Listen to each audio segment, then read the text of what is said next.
Sound art is a product that is a speaker and it's art. We combine it together and we call it sound art. What makes it so unique that any picture can be your speaker? Sound art gives you the high quality sound without the ugly speaker. This isn't a picture with a speaker, the picture is the speaker. Just imagine your wedding picture, upload it onto a canvas, and now it's speaking 10,000 tunes. I mean, it's a very cool concept. What we like so much about it that you can take anything that means something very special to you, upload it on the canvas, have it hanging up in your room, your balcony, wherever you want to put it, and now it's a speaker. I mean, how cool is that? It's something that we have that and no one has. No one has this product. It's just a great gift to give anybody. It's just a neat concept. Around here we say, art never sounded so good.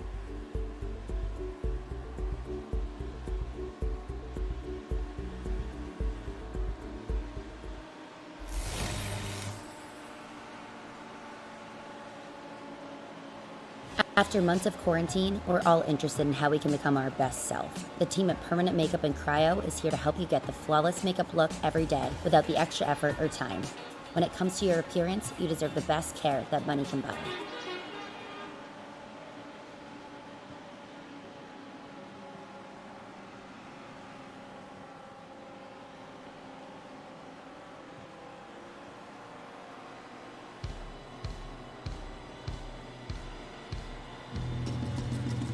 The penultimate race of the 2021 Pacific Challenge GT3 Series takes us on a high-speed hike up the world-famous Mount Panorama in New South Wales, Australia.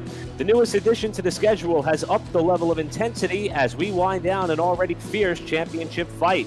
Although we saw Chris Beats' 3-race win streak come to a close last week at Sebring, the points leader's runner-up finish to our newest winner on the season, Chris Brunnemer, helped him extend his championship lead over his closest pursuer in Jesse Webb. Now, as the series moves to Bathurst, precision will be key, as just the slightest of bobbles could result in the most catastrophic of circumstances. 2 races remain, and the opportunity to strike is growing slim. Who will be king of the hill in the land down under tonight? This is round 9 of the 2021 Pacific Challenge GT3 Series, and it's coming at you live on Pit Stop TV. Good evening, everybody, and welcome to, as we mentioned, what is the second to last race of this portion of the Pacific Challenge GT3 Series campaign for 2021. I'm Eric Brennan. Pleasure to be with you on a track that has made so much noise on a number of facets this past weekend, both on the sim and off, and we are going to continue that loud rumble of race cars around this incredible facility as we try to draw a little bit closer to the end of this electric season. I'm not alone tonight, though. Our production crew is pretty well stacked throughout the night. I'm going to be joined tonight by JP Costa, who'll be on the call with me, as he has been the last couple of weeks with this incredible series. Everson Arden in our production truck tonight, giving you all the sights and sounds that you see here. And Andrew Cardinale IV, the ultimate utility player here on the platform at Pit Stop TV, literally does everything. Tonight he's handling our social media duties, and we cannot thank everybody enough for coming out to enjoy what should be an incredible race. Now, speaking of the social media platforms, I want to remind everybody that we are available on Twitter, Twitch, YouTube, and Facebook, and we decided to have a little bit of fun with you tonight. As we mentioned in the intro, we've only had 3 winners so far this season, so we put a poll up on the Pit Stop TV Facebook page. Who do you think will take home top honors tonight? Between our top 3 in points and only 3 winners, Chris Beats, Jesse Webb, Chris Brunnemer, or the field is an option. I bet our friends over in Las Vegas would have a good time trying to compute those odds. But let's ask some of the experts. First, let's welcome into the broadcast booth JP Costa. JP, we've got 3 drivers who visited victory lane so far. 2 of them, I would say, have a realistic shot at this championship. First off, welcome to the program. Secondly, what do you expect to see tonight? Well, first things first, thank you for having me back. And yeah, as you said, last week we had a different winner. It was amazing to see someone different walking up to the podium with a different strategy, just fuel saving, all this sort of stuff. This week I'm expecting to see something different as well. We saw on the end of practice Nick Ludecki going fastest, and you just saw on your screen he went fastest again, so we could see a spanner thrown in the mix. Obviously, we all know that drivers do have different favorite tracks. Some tracks you just excel at, you just up your level, all sort of stuff. So we could be seeing a lot of interesting results here tonight. And let's not forget, we not only had a whole week of VRS running here, but we also had the 12 hours of Bathurst. So I'm sure these drivers are on top of the game when it comes to lap time. Yeah, we talked about this track making some noise. Not only did we have the 12 hours of Bathurst on the sim, but the supercars down in Australia actually had back-to-back sprint races to open up their 2001 season this past weekend. So a lot of momentum on the side of this racetrack, and I'm excited to what we're going to see. Now, speaking of this racetrack, let's take a look at it. This track spans over 3.5 miles. Matter of fact, they consider it to be 3.861 to be exact, or 6.21 kilometers according to that of iRacing. Track opened back in 1938, but here's the biggest difference between this venue and pretty much any other venue you'll find on the sim. How about 571 feet of elevation changes? That's incredible how they literally will drive up this mountain and back down for the 60-minute contest tonight. You hit the start-finish line, you have the immediate hard left-hander at Hell Corner through turn 1. Sends you up to the mountain straight before you got to get back on the binder at turn number 2, and then you head up through the cutting, which a lot of our production crew have penciled in as potentially the biggest trouble spot of tonight's contest, because that's where you start to literally weave your way up the side of the mountain through turn 6, 7, 8, and 9 through Solomon Park. Then you come through McPhillamy Park at turn 10, and you continue your ascend up to the S's, which, by judging by practice, that appears to be the best place where time could be either made up or lost. It takes you all the way through turn 18 and 19 before you come through the Dipper and Forest Elbow, and then down the Conrad Straight, to the chase. Perhaps one of the most exciting corners in that of road course racing. I'll put it up there with the corkscrew at Laguna Seca, because you literally have to use the available runoff on the left-hand side of the driver's opportunity there in order to arc into turn 20 before you pound on the brakes there at 21. Prepare your exit at turn 22. And then, of course, your last-ditch effort at Murray's Corner, the final corner, turn number 23 on this racetrack before you get back to the start-finish line. If you want to see one of the most incredible lap times, just go to YouTube and pull up Scott McLaughlin's pole run for the Bathurst 1000 a couple years ago, and that is just how on edge this track can be. And even when you're not trying to vie for those quick times, the opportunity is there for disaster to strike at any given moment. Now, we highlighted some of the competitors who've had some success this season. Let's take a look at the championship standings with only 2 rounds left to go in this season. And we mentioned Beats, Webb, Brunnemer, only drivers to have victory so far this season. They make up the top running positions in the championship, with Beats and Webb pretty much in a bit of a league of their own. A lot of that courtesy of the fact that neither driver has finished off the podium this season. But JP Costa, these drivers know they're running out of chances to find victory lane, and that whole top 10 is littered with drivers who can get the job done here tonight. Yeah, exactly. I'm sure every single pro driver, even amateur drivers, can get a win at some point in the season. You know, anything can happen in road racing. We all know that. And, you know, this race could be it. You know, it's pretty difficult to overtake here. It's pretty difficult to line up a move. Obviously, if you do, you're pretty much set up. But, you know, I'm sure this race could throw a spanner in the mix, and I'm hoping we can see a 4th name added up to the victory lane. Now, one driver that you do not see in that top 10 is the driver that JP mentioned earlier as being one of the fastest here tonight, Nick Ledecky. And it's hard to imagine that a driver who has 3 podium finishes in just his 5 starts has yet to visit victory lane, but that somewhat partial schedule has him mired back 14th in the standings, but he's been incredibly quick so far here tonight. So we're going to see how the points fare when the checkered flag falls here tonight at Bathurst. A lot of drivers looking for victory lane. Championship complexions going to come into more clear focus by the time we get set for our finale next week at Suzuka. But that's how they run coming into tonight's event here at Mount Panorama. Now, as for tonight's schedule, sprint race formats the rest of the way out. We had our last special event last week at Sebring, still 60 minutes in length, but we did have a couple of endurance races on the schedule. Those are in the rearview mirror. Tonight, it's all about 60 minutes at Bathurst, and Nick Ledecky and Jesse Webb so far are leading us here in qualifying. So we have about 10 minutes left to go in the qualifying session. We'll be showing you sights and sounds of qualifying as we will draw it down to a close, and then we'll be leading up into our green flag time here for this 9th race of 10 on the 2021 season. And as we can see, Ledecky, Webb, Beach, your top 3.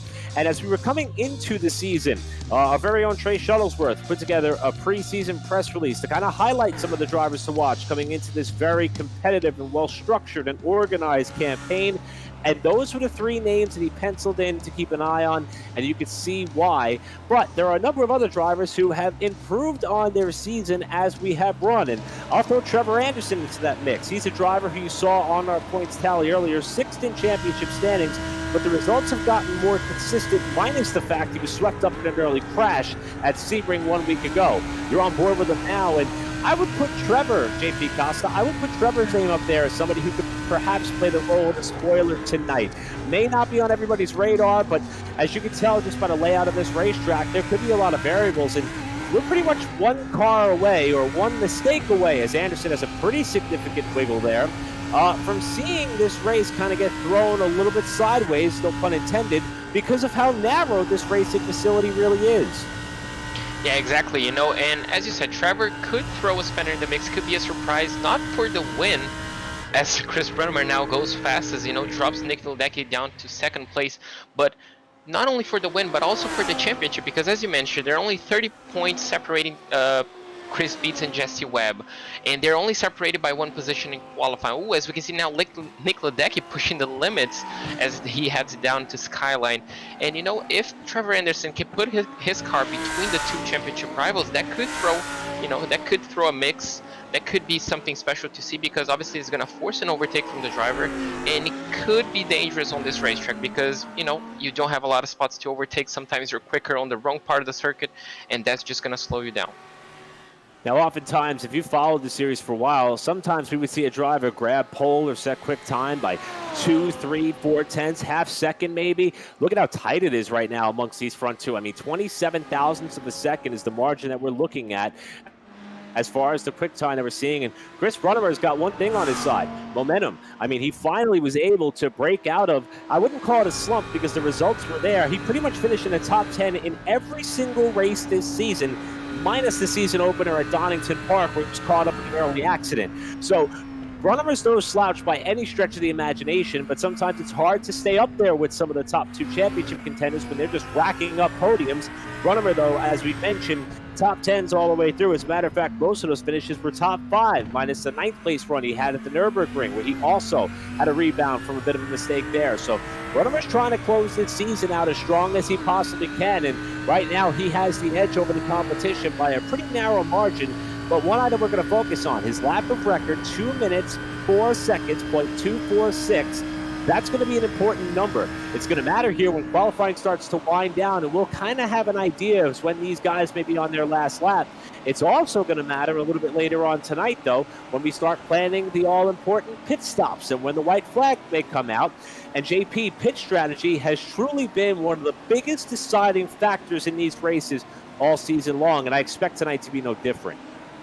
Yeah, exactly. As we saw on the track map, this track has absolutely massive straights. You know, you have the main straight, which is quite decent, not a lot of fuel saving opportunity, but after Hell's Corner, you do have a pretty sizable straight with an uphill braking, so you can lift and coast and use that uphill battle, let's say, that extra drag to slow the car down. And obviously on the back stretch, just going downhill, you can lift way earlier to save a lot of fuel. So this could be a major point in tonight's race. If you're faster, if you're pulling away from the guys behind, there's no reason to overtake. Just sit behind and just save fuel. And another important point that we saw a lot in this week on VRS, even for pro drivers, is the pit entry. As you're trying to save as much time as possible, you could overshoot the pit entry, and as it's covered by grass, you could spin up the car and not only pretty much tangle yourself on the pit wall, but also block the pit entry for other drivers.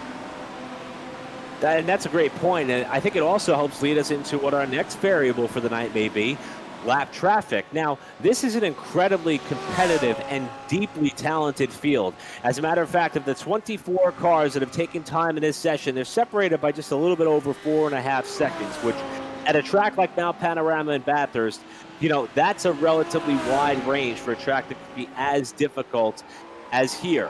So with that in mind, usually we don't start to see lap traffic unless a number of drivers were involved in accidents, had to come down and fix damage, maybe jumped a little bit off pit strategy.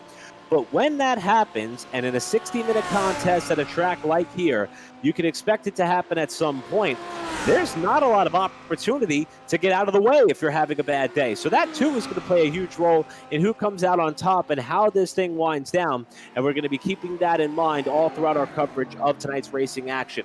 We're watching now the championship point leader, Chris Beets, who uncharacteristically was bumped down to 4th right now in the running order. And you're just seeing how hard he's pushing here through this section of the S's, trying to make up as much time as possible and literally flirting with the concrete barrier on both the left and right side of this racetrack. This is one of the most fun spots of this track, though. The Conrad Straight, it actually runs downhill, then back uphill just a little bit momentarily, and then he'll sweep out here to the left. That grass is going to run out there and turn into pavement on the left-hand side. He uses all the available asphalt, so he just barely kissed the curbing on the right-hand side before finally getting on the binders and setting up for the chase at turns 21 and 22. That is the element of precision that is required to lay down a significant lap here. Unfortunately, it looks as though nobody's going to impede his progress up ahead, and we'll see how this lap looks on the stopwatch as we are in the final 4 minutes of qualifying. And that was the quick time, 2 minutes, 4 seconds, .238. You were just on board with the point leader, Chris Beets, as he has now set the newest flyer by the narrowest of margins. Look at the top 4, covered by less than a tenth of a second. I was just about to say that. That was one hell of a lap time. Absolutely no traffic in front of him. So, as we do have, that's an out. Chris Brunnemer unfortunately missed the corner there, and luckily for him, didn't end up in the wall. But what a lap time. Absolutely no tow, no slipstream from the guy ahead. Gets the pole by 9 thousandths of a second in the top 4. You know, Jesse Webb down in 4th place, which is not, you know, he's not used to being in 4th place, but only by 75 thousandths of a second. That is a close field. Incredibly tight amongst the front four, and that's not taking anything away from Trevor Anderson, who's right now slotted 5th, John Wittendorf in 6th, Alexander King, James Hansen, Spencer Vick, and Wade Hayes, your top 10 for the time being. And we're starting to get into that danger zone a little bit here, where if you do have an off, if you do sustain damage, you may not have enough time to reset back to the pit area, get back on the racetrack, execute one lap getting up to speed, and make it back to the line before the session draws to a close. Now we're watching to see what Jesse Webb can do and what he could put together here to see if he could challenge some of the front runners or pick up. All he needs is 76 thousandths of a second. Doesn't sound like much, but at a track like Bathurst, you're asking for a lot. On board with him now as he winds his way through this sector of the racetrack. Now coming up to the far side of the course, through the Dipper and Forest Elbow, setting up for the Conrad Straight once again, and that approach to the chase. And one thing I love about the sim and this track and the relationship in which it has is the visual optics of the approach to this corner. It's exactly how you would see it unfold in a real-life setting. And you see them just utilize whatever bit of pavement they have on the approach to that corner. And this is Webb's opportunity. He may get one more go of it. In fact, he will. He's going to make it to the line here with about 1:30 to go. But Webb knows he's running out of opportunities for what may be one of the most important qualifying sessions in his attempt to try to close up the gap atop the championship standings, as he came into the night a little bit behind Beats, who sits atop the pole. And we'll see what this lap time by Webb is. It's better, but not enough to move him up into the top 2. He's going to pick up a spot there to 3rd, and that tightens up the front 4 even further. 35 thousandths of a second cover the front 4 with about a minute to go. Yeah, that was an extremely good lap time. I feel like he dropped quite a bit of time on the last corner. We saw him not getting as close to the exit curb as he should have. Oh, as we can see now, that could be a 0x, you know, that could invalidate a lap time getting that close to a wall. But Jesse Webb might just, I think he lost just a little bit of time, a tiny amount of time on turn 23 and not getting the optimal exit speed.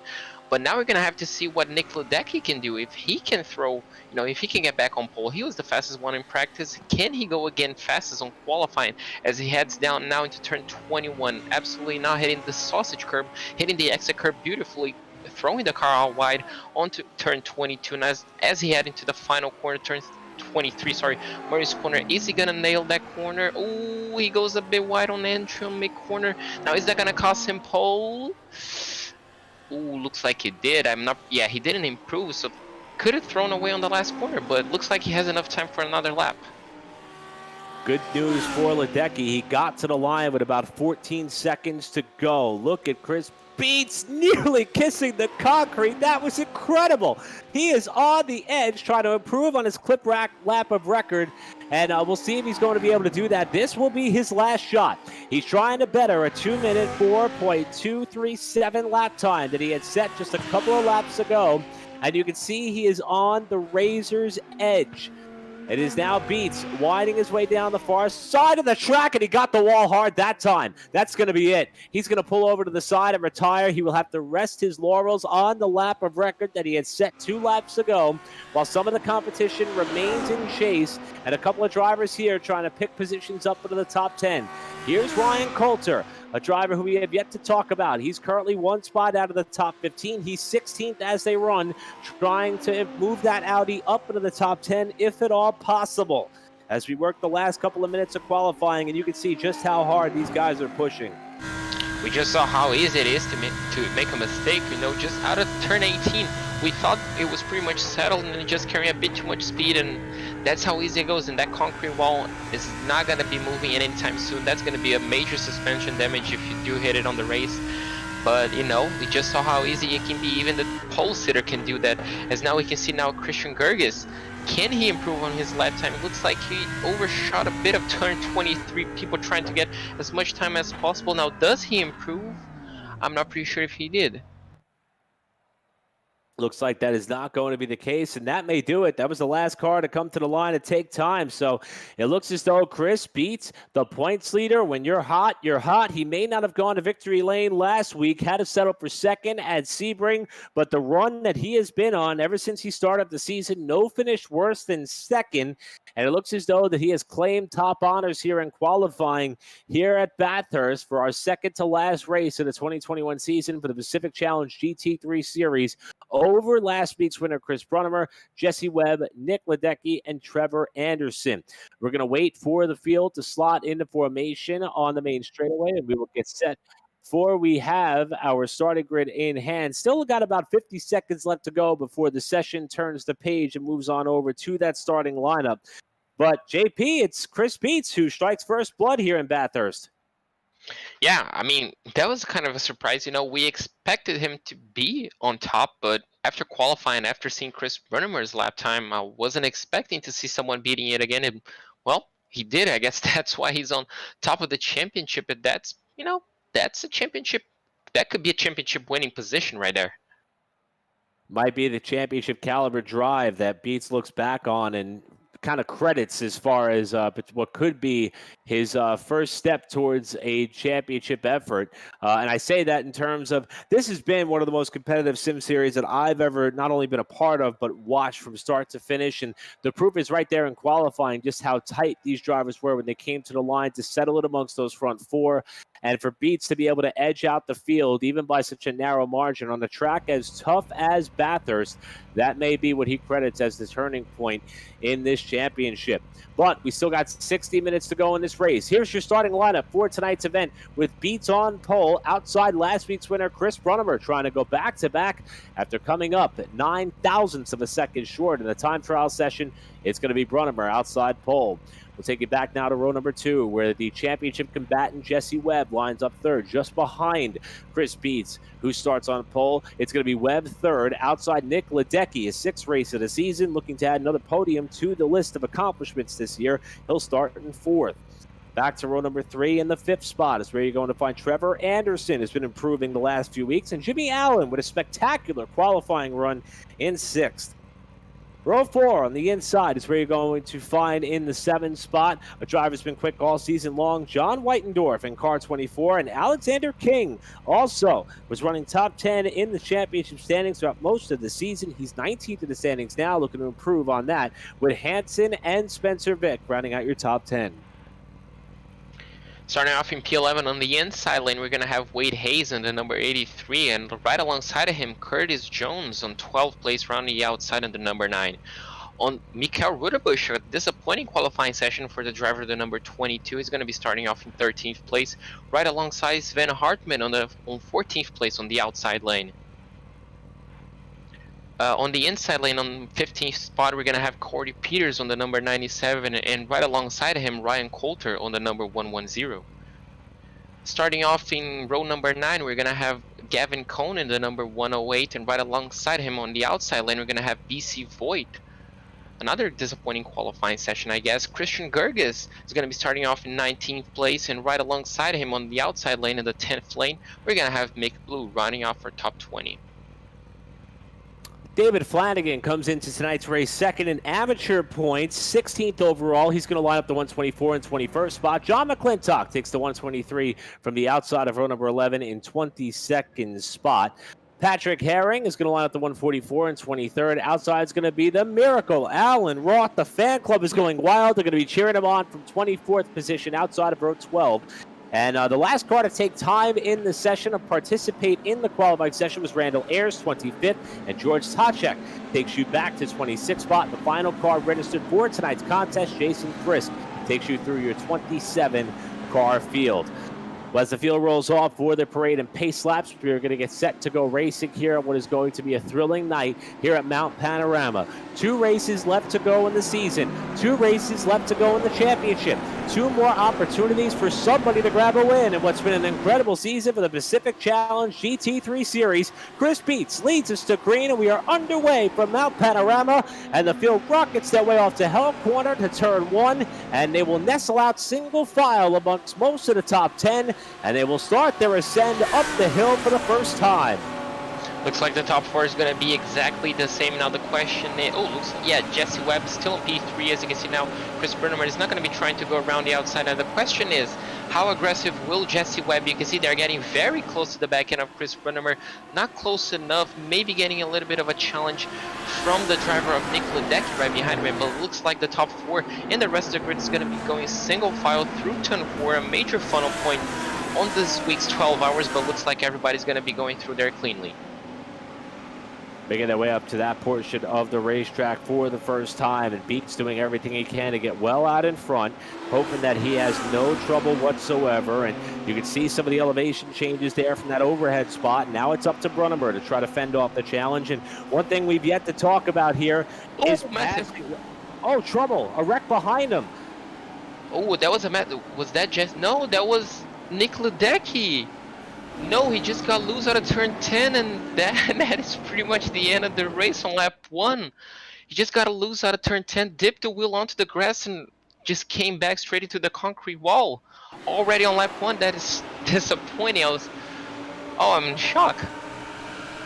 That has pretty much been the tail of the tape for Nick Ledecky's season. Remember, crashed out at Road America while leading, this time running in 4th, chasing Jesse Webb here. Looked as though he started to close up. Bit of a mistake there, and he caught too much curbing on corner exit.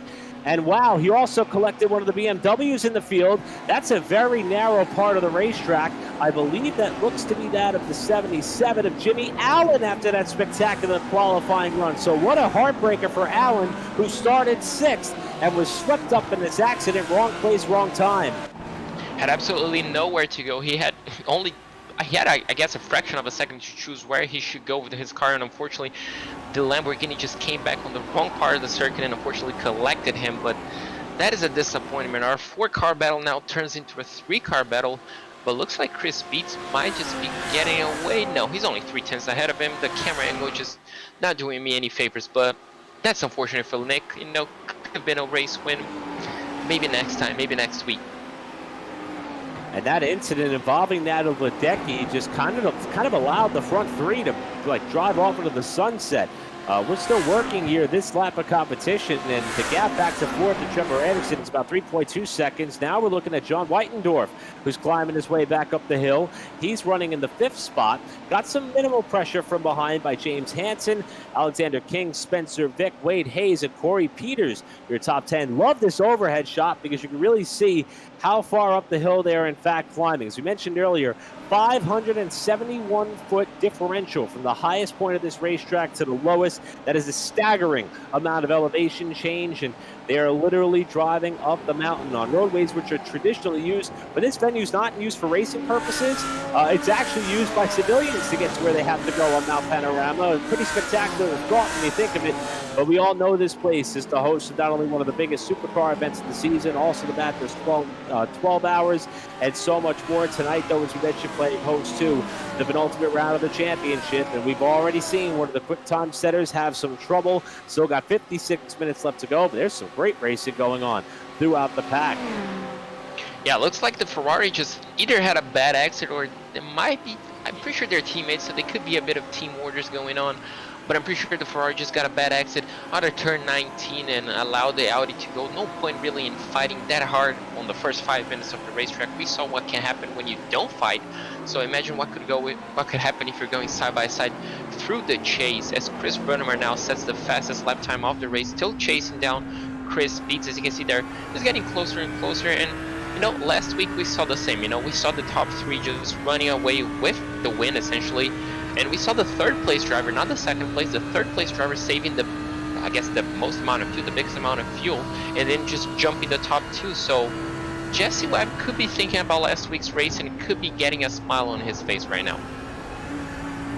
One of the points that we were making right as Nick Ledecky had his off, as he is now 2 laps down in the session. Not sure if he's going to try to make it the rest of the way, but one of the points we started to make, though, is we really haven't talked a lot about passing zones, and that's because it's difficult. You could tell. I mean, look at how little runoff room these drivers have on each side of the venue. And with that in mind, there really isn't many opportunities to get the job done if you want to try to make a pass, albeit cleanly. And with this caliber of field, you kind of have to know you're going to be able to clear that car ahead of you before you even attempt to make a move. and that's something that these front runners are going to keep in the back of their minds. And JP, you kind of touched on it just a couple of seconds ago.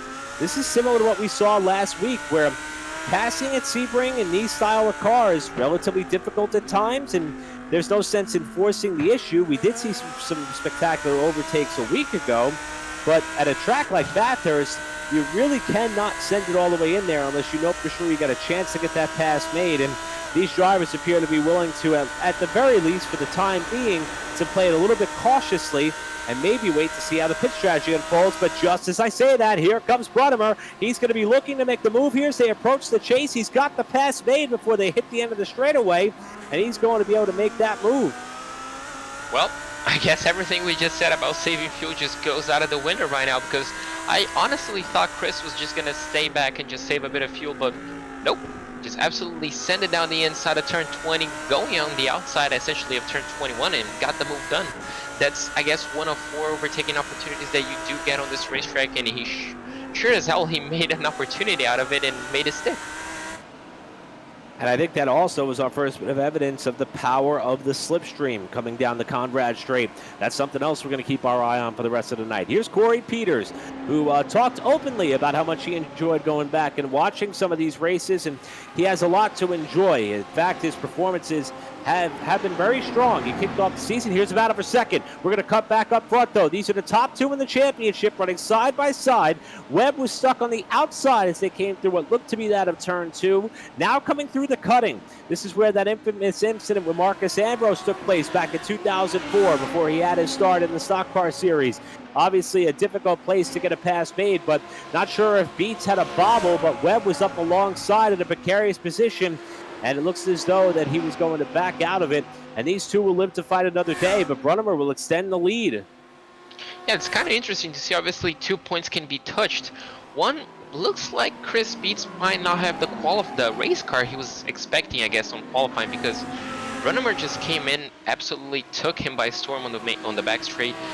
Now it's kind of starting to pull up a little bit of a gap, but Jesse Webb also closed in quite a lot on Hell Corner, and obviously almost made a move stick around the outside, and that's the second point. You cannot really make a move on the outside of Griffin's Bend on turn 2.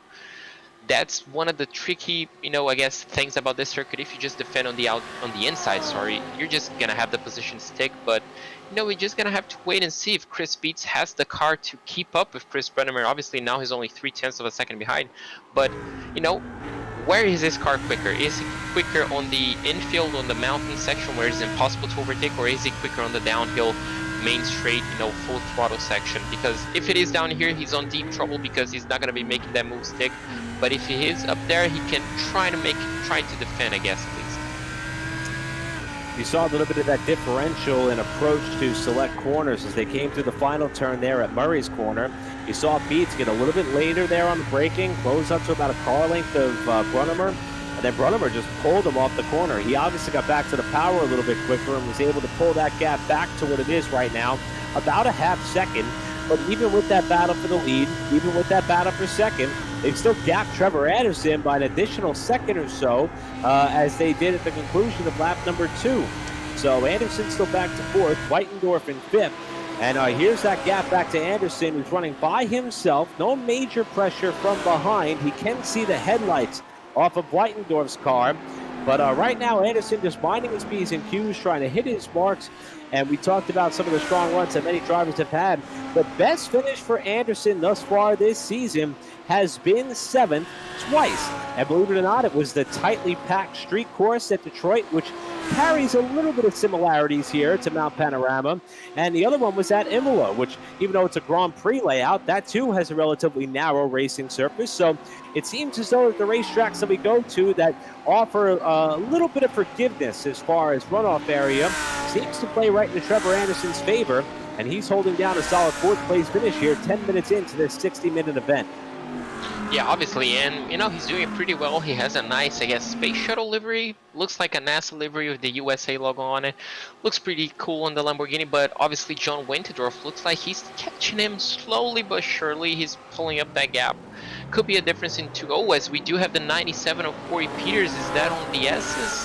Yes, that's on the Dipper actually coming through the S's, so could be dipping a wheel, losing the car. I'm guessing he lost the car on number 14, on turn 14.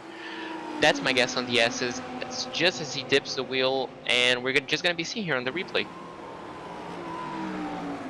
Yeah, we were talking earlier about Corey Peters and how he's had a lot to be proud of as of late. Wow, that's a bizarre one. Didn't look like he caught any curving. Not sure if that was getting on the power a little bit too quick. JP, what do you think there? I believe you've got more driving experience on the sim than I do by far. That was a weird one. Yeah, my guess is when he got into the dipper, sometimes you do get a wheel on the air, and that could have unsettled the car. And obviously, as soon as he hit the throttle, as we do have now, and now he spun on the main straight. Ryan Coulter, now what happened here? Now this, I guess, is more interesting than the dipper, because this is on the middle of the straight, on the start-finish straight. So this could be a bit more interesting, as we will come back to the Lamborghini on a short notice. But, you know, seeing an Audi on the main straight, as you can see now, Ryan Coulter just coming out of turn 22.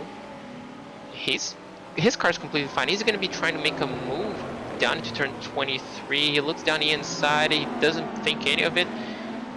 He catches the grass on the outside. Yep. And that's going to spin the car. That's a hard hit into the concrete wall. That's going to cause some damage. Ryan Coulter started this race in 16th spot and ended up sitting backwards on the main straightaway after catching the inside wall hard with the nose. And for Coulter, that's not the way that he wanted to start this event. Fortunately for him, it's about 47 minutes plus to go. But we're starting to see this track jump up and grab a couple of people, and we're also starting to see things accordion back together at the front. How about this? Beats in the slipstream of Brunnemer. That's about the closest we've seen him be in this position. We'll see if he starts to see the effects of the slipstream. So far, to no avail, at least not in the same sense in which Brunnemer took the top spot to the chase when he grabbed the lead under green flag conditions and actually on track a little bit earlier on. And Beats just does not appear to be able to close up, or JP Costa. Let's think back to Sebring. This is how Chris Beats ended up losing that race. It was a little bit down to fuel mileage and pace. Could Beats perhaps be playing the fuel mileage game there and maybe electing to sort of half throttle there in the slipstream and not pull out and pass to try to save some fuel? I guess that could be a valid point as well, but what I'm thinking is these drivers are running different race streams, on the race cars, because as you prepare to the 12 hours and obviously VRS, you could be running either a low downforce setup to get an absolutely massive amount of straight line speed boost, over 10 kph, or a high downforce boost so you can get a grippy car through the infield section. And what I'm seeing through the gap is that Chris Brunnemer sometimes just pulls away on the straights, but Chris Beats is, at the end of the turn 18 on the Forest elbows, he's all the way down to 1/2 of a second behind him. So I'm thinking that the Lamborghini is running more downforce than the Audi. That's why he's getting so close on the exit of the mountain, but cannot make a move on the straights just due to that lack of straight line speed. So right now, looks as though we're going to be in for a bit of a treat, similar to what we had last week at Sebring. I mean, these three drivers pretty much in a league of their own, ironically running in the same positions that they came to the checkered flag 1 week ago, with Brunnemer, Beats, and Webb, your top three. And Beats appears, JP, you were talking earlier, starting to try to hone in and pencil in where some of these drivers are better than others. Beats appears to be a tick better heading up the hill on the first half of the first sector, maybe even the first two sectors of this racetrack. And then Brunnemer appears to be able to find a bit of an edge on the third sector of this racing venue. And so far, that's where I'm noticing the obvious difference. Beats is able to close that gap for sure. And Brunnemer, though, is able to mine the gap at this sector of the racetrack down the Conrad Straight. Webb, though, biding his time about 1 second back. And we talked earlier how they were starting to gap fourth place. That has evidently stabilized. Trevor Anderson's actually picked up a couple of tenths of a second the last few laps, as he has been able to stabilize about 4.3 seconds back. Going to have to dig a little bit deeper here if he wants to try to climb to the podium, but that's the top three right out the windshield there coming through the final corner. Anderson may be on a bit of a charge. Yeah, exactly. And if Chris Beats can start putting the car alongside Chris Brunnemer, or maybe even forcing Chris going defensive, that's going to slow the three of them down, the trio, and he's going to be pulling Trevor Anderson closer and closer. And as soon as you get into the slipstream range, I guess 1.2, 1.1, 1 second, we could be starting him getting reeled in and probably maybe even not only attacking but also saving fuel and maybe jumping them on the pit stops. But Jesse Webb doesn't seem to be as close as he wants to. I'm not pretty sure. He might just be playing the strategy game, just trying to get a little bit of a gap if anything happens in front of him. But as we saw in the straights, he's not as close as we're used to seeing him. Looking back here a little bit further to Wade Hayes, who's trying to hold down the 9th spot. As a matter of fact, he's pressuring Gavin Cohn for 8th. This is a great run for Gavin Cohn thus far. As a matter of fact, Cohn looking for his first top 10 of the season. Right now hanging on to that 8th spot with Hayes and Alexander King just behind. Now, King is somebody who's had flashes of brilliance so far this season, despite also not having a top 10 registered to his name, but a lot of that was due to some bad luck and being swept up in incidents that were not of his own doing. So right now we've got some best runs of the season taking place towards the bottom portion of this top 10. But with passing being at a bit of a premium, we can expect, perhaps as the race winds down, for these battles for position to intensify even more so. And a mistake. It's a car to the wall as they come through that sector of the S's. We're going to drop back. That is Gavin Cohn. Good catch, JP. Oh, that is commentator's curse if I've ever seen one. That is just so unfortunate. Running on 8th place as the bone, I guess, trunkless BMW just passes him. Oh, that. I'm not pretty sure if that's a hard enough hit to get him a meatball or the required repair stop, but that was not really that nice. You know, just he heads down out of Skyline. I'm pretty sure he just lost the car on turn 12. As you can see, they're just going on Skyline, just putting the car on the brake. Ooh, the Audi just, yep.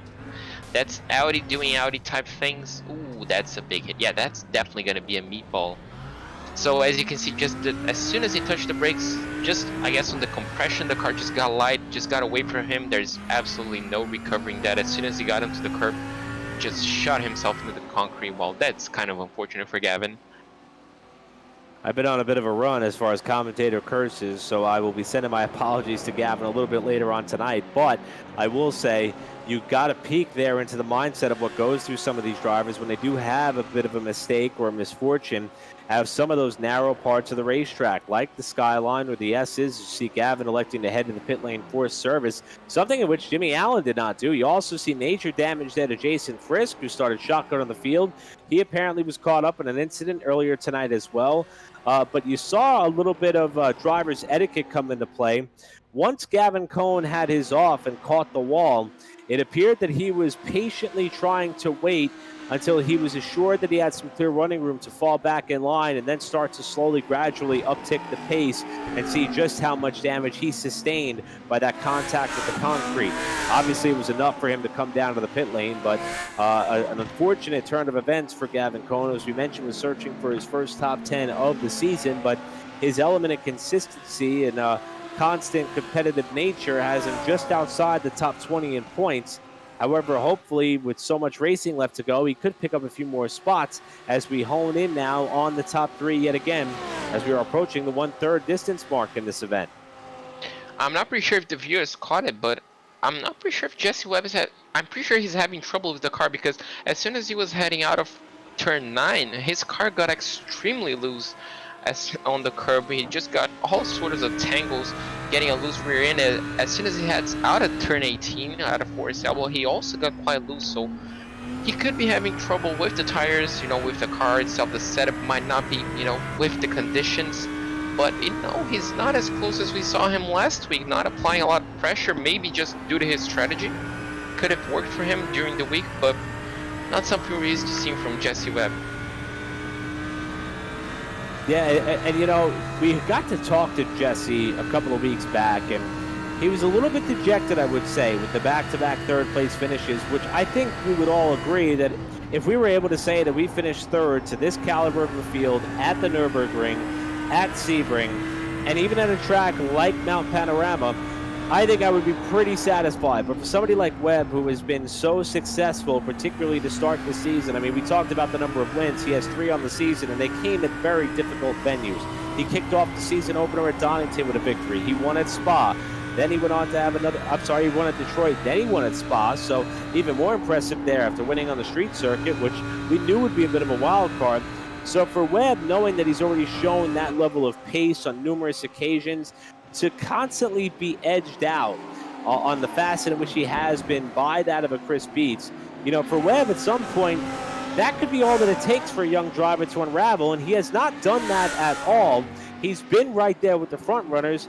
And I'm very impressed with the maturity that we've seen from this young driver, to the sense of he's not allowing the fact that he has not been the best in class, literally the last couple of weeks, to take away from his pace and performance. And he is still right within striking distance of the most recent winners on the calendar in Brunnemer and Beats. I guess one thing that he took from last week was that he got pole. He led off most of the lap up until like the last 15-20 minutes, as soon as we saw the pit stops happening, and then it's where he got jumped. Not on pace, obviously due to strategy, but I guess, you know, you gotta take the small wins that you do get when you don't get the overall victory. You know, he led off most of the race. He got pole. He was the fastest driver of the weekend, of the race, let's say, and unfortunately the win just didn't come due to fuel strategy. And you know, as we just were talking to him, gets the fastest lap of the race, so he's definitely motivated. He's definitely now applying some pressure. That's the Jesse Webb we're used to seeing, and you know, I guess it's just pressure from now on in. And all these drivers who we've had an opportunity to talk to on more than one occasion because of their success on the campaign. Not just incredible drivers, but incredible people. I mean, you rarely hear any bit of dejection, regardless of the race outcome, from these front runners. And the level of competitive nature that they have, the level of respect that they have for one another, you never seem to hear any amount of frustration coming from either driver based on a move that happened on the racetrack, a difference in pit strategy, maybe even an issue with a lap car or two. This is about as high class and high quality of a competitive GT3 series that you can have on the sim, and these drivers prove it week in and week out. And although our heart breaks for Nick Ledecky, because we believe he would be the fourth car in this freight train if it was not for the incident on lap 1, the fact that we are nearly halfway in this race and the top 3 are still covered up by just a little over 1 second just gives you a peek as to what we've been privileged to watch and be a part of for the last 9 weeks, with 1 race left to go in this championship. And it's been thrilling from start to finish, and it appears the rest of this event at Bathurst is going to be just the same. Yeah, exactly, and it just got better because now we have Chris Brunnemer, not only who won last week, dethroned both of the drivers, but is also winning here this week. So, you know, more drivers we can get battling, as you said, on the freight train, the better. Unfortunately, we lost Nick on the very first lap, but I'm sure he would have given these guys a run for the money, if not on pace, definitely on strategy. And you know, it's great to see different drivers just pretty much just dethroning the 2 that we're used to seeing on the top step of the podium.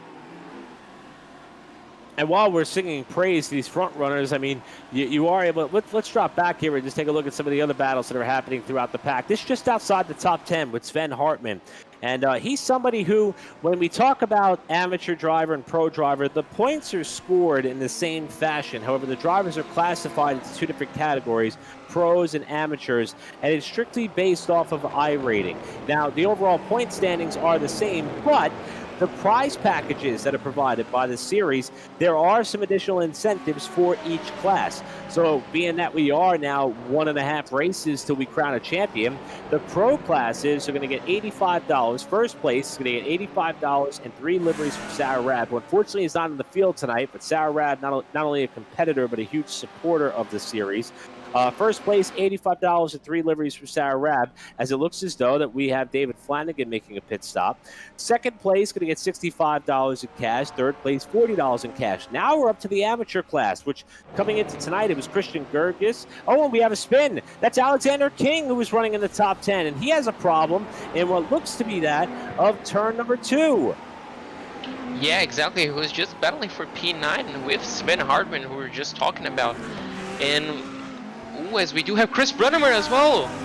Oh, that is a major upset right now. Chris Brunnemer now, he lost the car, I'm guessing on turn 10 or Skyline, because he was going down the hill. Now, this is a major upset to the race because as we were talking, he was just dethroning to the both drivers, and it was leading now. As you can see here, he heads out of turn 9. Looks pretty flat, pretty stable. Now, does he lose the car in the exact same spot? He goes through turn 10. Gets on the curb, so it's on Skyline. So the same place we lost Gavin Cohn. Yep. Ooh. Oh, he got lucky by... Oh, both drivers behind him got extremely lucky by not getting taken out. But that is extremely unlucky for Chris. Just losing the car and going straight on the grass and just ricocheting back on the wall.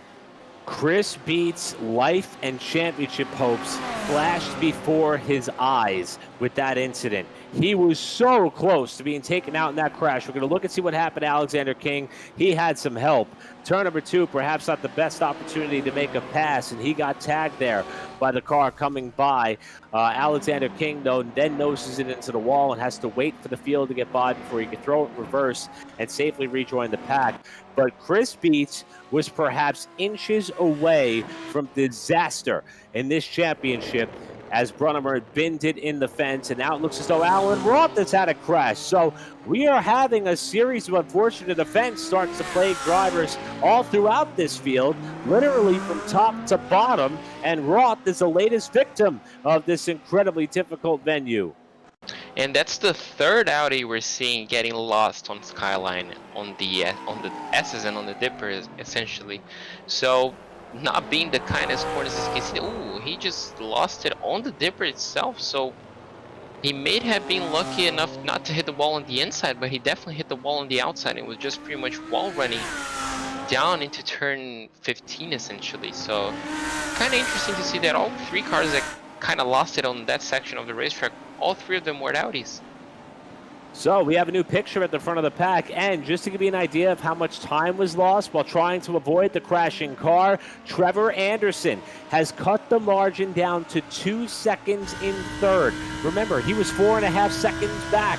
Now the leaders are on the same straightaway as him as they approach the chase. So, and also, Jesse Webb has gotten the lead. He's gotten around Chris Beats here. So not only does Brunnemer crash out of the top spot, he's running in 4th with a little bit of damage to that race car. Jesse Webb has gone to the point. He's trying to make up ground in the championship to that of Chris Beats. And Anderson, if you took part in our Facebook poll a little bit earlier tonight, he's one of the drivers representing the field. He's sandwiched between the other drivers who've gone to victory lane so far this season. So Anderson truly trying to carry the banner for the rest of the competition. He's got a fast one underneath him tonight, and he's starting to close up on the leaders with Webb out in front, inching closer to halfway.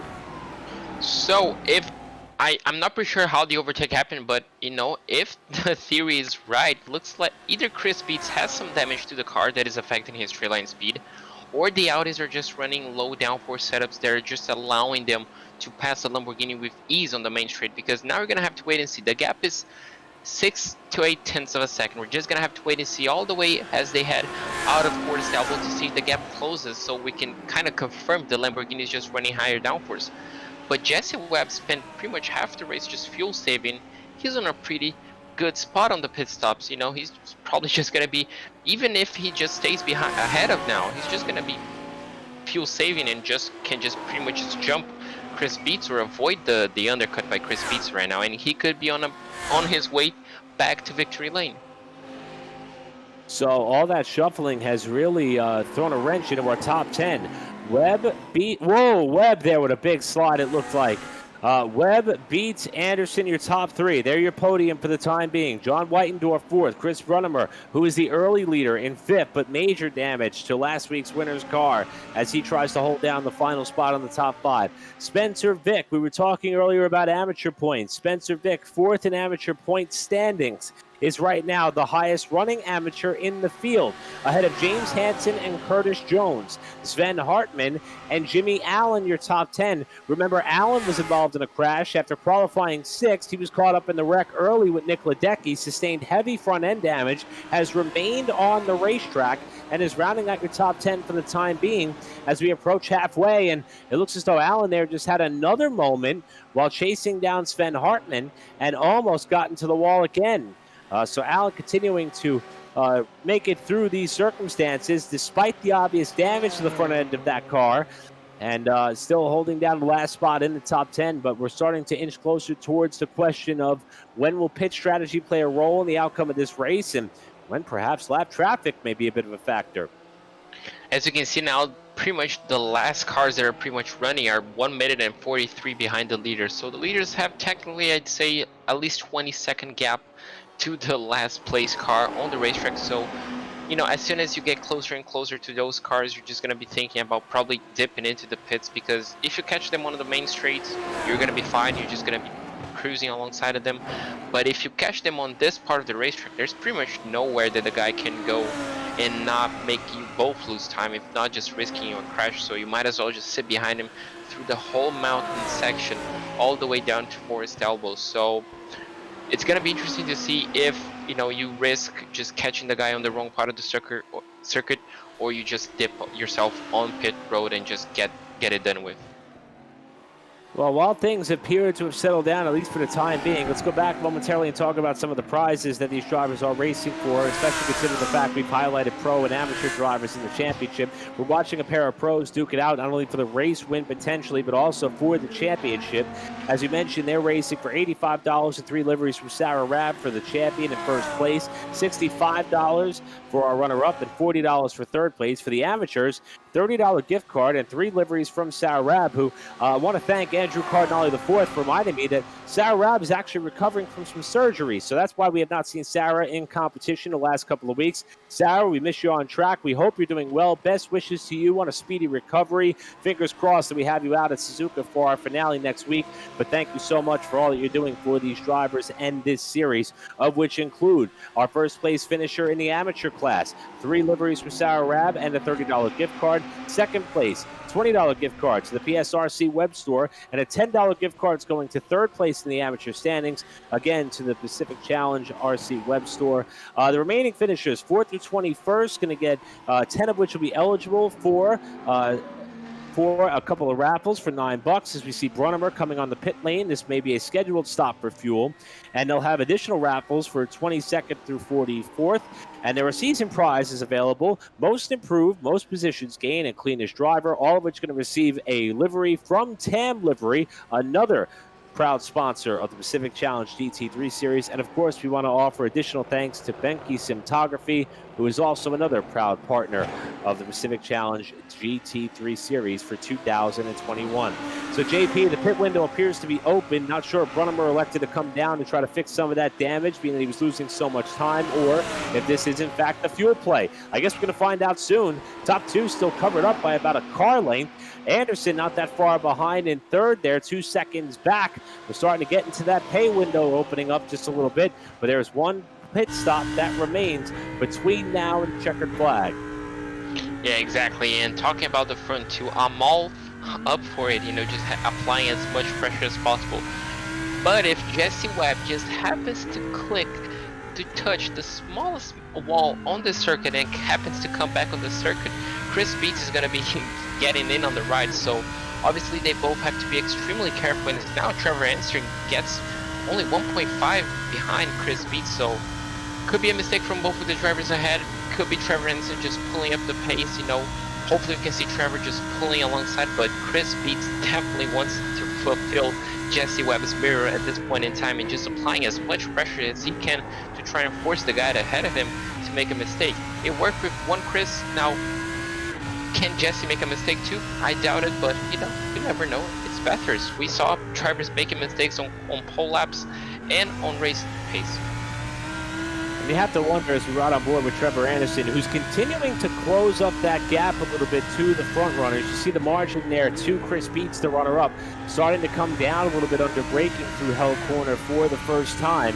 You have to wonder, for somebody like Anderson, who, as we mentioned, has yet to really sniff a podium here so far this season, with only 2 chances left to go, or left to get the job done. But we did mention his best finish so far this season. He actually finished 7th twice. He also finished 6th at the all-important and difficult Nürburgring, another track that is known for a number of endurance races in its history. But Anderson, though, perhaps maybe in that danger zone of being able to see the leaders, feel the leaders a little bit, respond to some of their advances and mistakes. And this is an opportunity for Anderson to perhaps, overcook a corner or make a mistake on a track that is often unforgiving. And we hope that we do not see that happen. But the carrot is definitely dangling out in front of the horse, and Anderson is chasing it with vengeance. And we'll see if he can close up that margin even closer as we inch closer to pit stops. Yeah, Trevor Anderson right now has a big question that might be going on through his head. Is it worth it just pushing that extra bit much to try and catch the top 2? Or should I just stay behind, just keep doing my own thing, just pulling up my pace? As you can see now, Looks like Chris Beat trying to put the nose in out of turn 18. Not quite close, only 0.2 of a second behind. Now we're going to see if the Lamborghini can close up to the Audi. But coming back to Trevor, can he just pull back? Can he just close the gap, or should he just stay back and just keep doing his pace? Because he has a 6-7 second lead all the way down into P4, and this could be his first podium finish of the season. As now Chris Beats probably trying to make a move on Jesse Webb, as now they're just heading to pit window territory. Only 24 minutes to go. Now none of them jump into the pit window, but look at how close Chris Beats is. Also starting to wonder if Jesse Webb may be holding Chris Beats up a little bit. Now this could be intentional. This could be a response perhaps to try to hit a particular fuel number. Remember, the longer that you stay out and the later that you come into the pit lane, the less fuel you're going to have to take. So if you dial the number back far enough, that's less time you got to spend on the pit lane, more time you could gain on the racetrack. But while these two are playing a little bit of cat and mouse, Trevor Anderson's gotten that margin back down under 2 seconds. You see him back there about 1.8 seconds behind. So if Beats is in fact being held up a little bit here by that of Webb, this is going to allow Anderson to turn this into a 3-car race yet again, just with a different name in the fold. Brunnemer was up there earlier. Anderson, as we mentioned, trying to play the role of the spoiler as he is continuing to close fast. Let's not forget, just because you're the leader doesn't mean you can be doing strategies. Obviously, at this point in time, Trevor Anderson could be Jesse Webb's best friend. If Jesse can just slow up, the pace a bit down, maybe on the S's, on the dipper, on that, twisty section. If you can just slow the pace a bit down and allow Trevor Anderson to catch up, Trevor could try and make a move on Chris Beats. Trevor could pass Chris Beats and slow him down and allow Jesse Webb to, pull a gap and maybe win the race. We never know. This could be a strategy, and Trevor Anderson, I'm sure he's all up for it. Anderson's cut the margin down even further. As a matter of fact, he got about a half second through that sector of the racetrack. Now he's within the slipstream of these two as they come down the Conrad Straight yet again, approaching the chase. Perhaps the best draft that Anderson has had all race long on the front runners as they approach another opportunity to hit the pit lane as we head towards the 2/3 distance mark in this, the 9th race of 10 in the 2021 Pacific Challenge GT3 Series, their first season of the year. And right now, we've only had 3 drivers go to victory lane so far. 2 of them remain top 2 in the race. The third crashed out of the lead. He's already made his pit stop, but judging by the fact that he is 2 laps down, it appears that he elected to fix that damage, and he will not be in contention for the remainder of this event. As they come through turn number 1, 22 minutes to go. Pit stops on the horizon. Top 3 about to be covered up by less than a second and a half. Yeah, now Trevor Anderson is where he wants to be. Less than a second.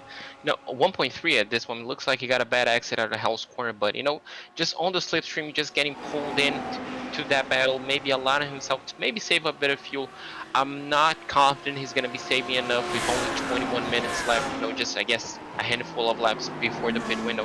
He's not going to be saving enough to try and jump either of these guys.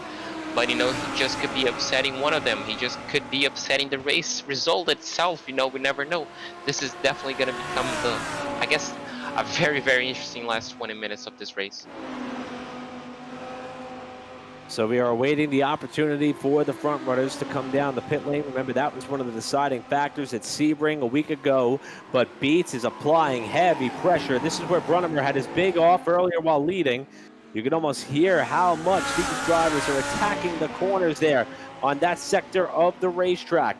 Beats now looking to fill up the mirror of Webb as the battle for the lead begins to intensify. And Trevor Anderson is there. It's a 3-car race at the head of the pack as they come through the dipper, down Forest Elbow, and through this long straightaway that leads them downhill, briefly back uphill as they ascend back into your camera frame and flash by the top 3 nose to tail.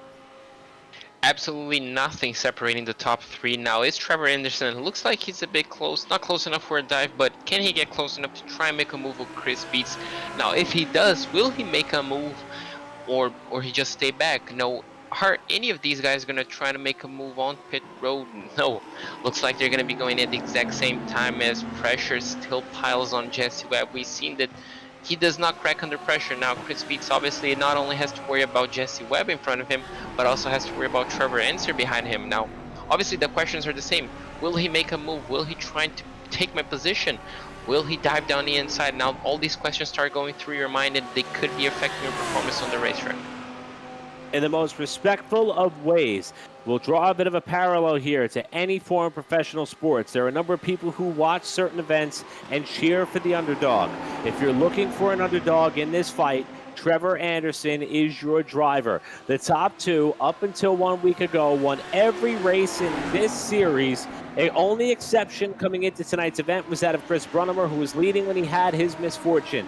Trevor Anderson, though, he is representing the rest of the pack, trying to add another driver to the win column before the season draws to a close, while these two at the head of the pack are trying to settle their own championship differences before we head to Suzuka in 1 week's time.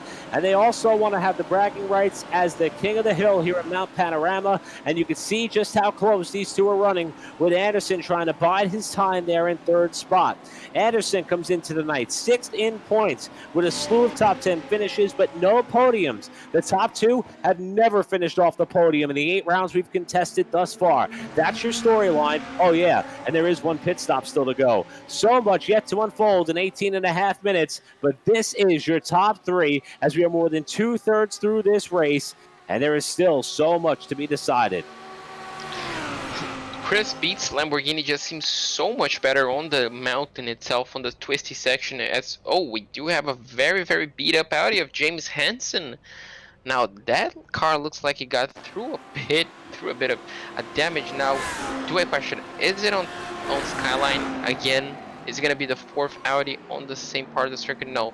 Looks like they're heading up through turn 4, through the cutting, as they head up through the bump on turn 5. There's a slow Ferrari. Looks like it's not going to be unsettled. Through turn 6. Doesn't hit any wall. Now, through turn 9, maybe? It's going to be hitting the inside wall. He doesn't get any of the curb on the inside. No. Don't tell him it's going to be Skyline again as they head through turn 10. Yep. Looks like it's going to be through Skyline. The car seems all stable. Oop, yep. The exact same corner we saw 3 Audis spin around. We see now the 4th one, and looks, I guess that's Mikael Rudebusch just getting an absolutely close-up shot and getting absolutely lucky not be collected by the car of James Hansen. And heads-up move by Hansen to elect to take the tow back to the pit area. Remember, Hansen, all these drivers have their own independent reasons for competing at the highest level here tonight. Hansen came into tonight's race with the drop included just outside the top 10 of the championship standings. So a lot for Hansen to race for after he had a bit of bad luck the last couple of weekends. Matter of fact, Hansen is trying to stop a bit of the bleeding after he started out his season so strong. Top 10 at Donington, top 5 at Road America, podium at Detroit, top 5 at Spa, and then from there, it's been disaster. 35th at Imola, 33rd at Laguna Seca, 22nd at the Nürburgring, and then he mirrored that finish as well at Sebring. It's just been an incredible stretch of bad luck for that of James Hansen, and it's continued here at Bathurst, and it takes him out of a top 10 running position. Yeah, exactly. Sometimes you just get the string of bad lucks that can happen, unfortunately, to a driver. Obviously, he must keep his head up high.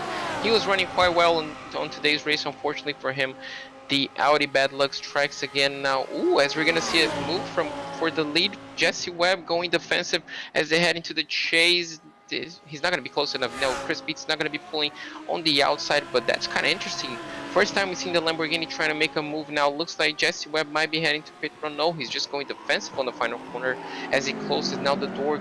Chris Beats is going to be on a prime position to try and get a better exit as they head into the Hell's corner. He's going to be pointing his Lamborghini on the inside, but he's not going to be close enough. Doesn't look like it. Yeah, looks like the top 3 are going to be staying as the top 3. As you know, that was quite interesting for Chris Beats, trying to make a move, trying to unsettle, as we do have now John Wintendorf, the first of our top 5 essentially to make it to pit road. So we could be seeing the top 3 going either this lap or next lap to pit road.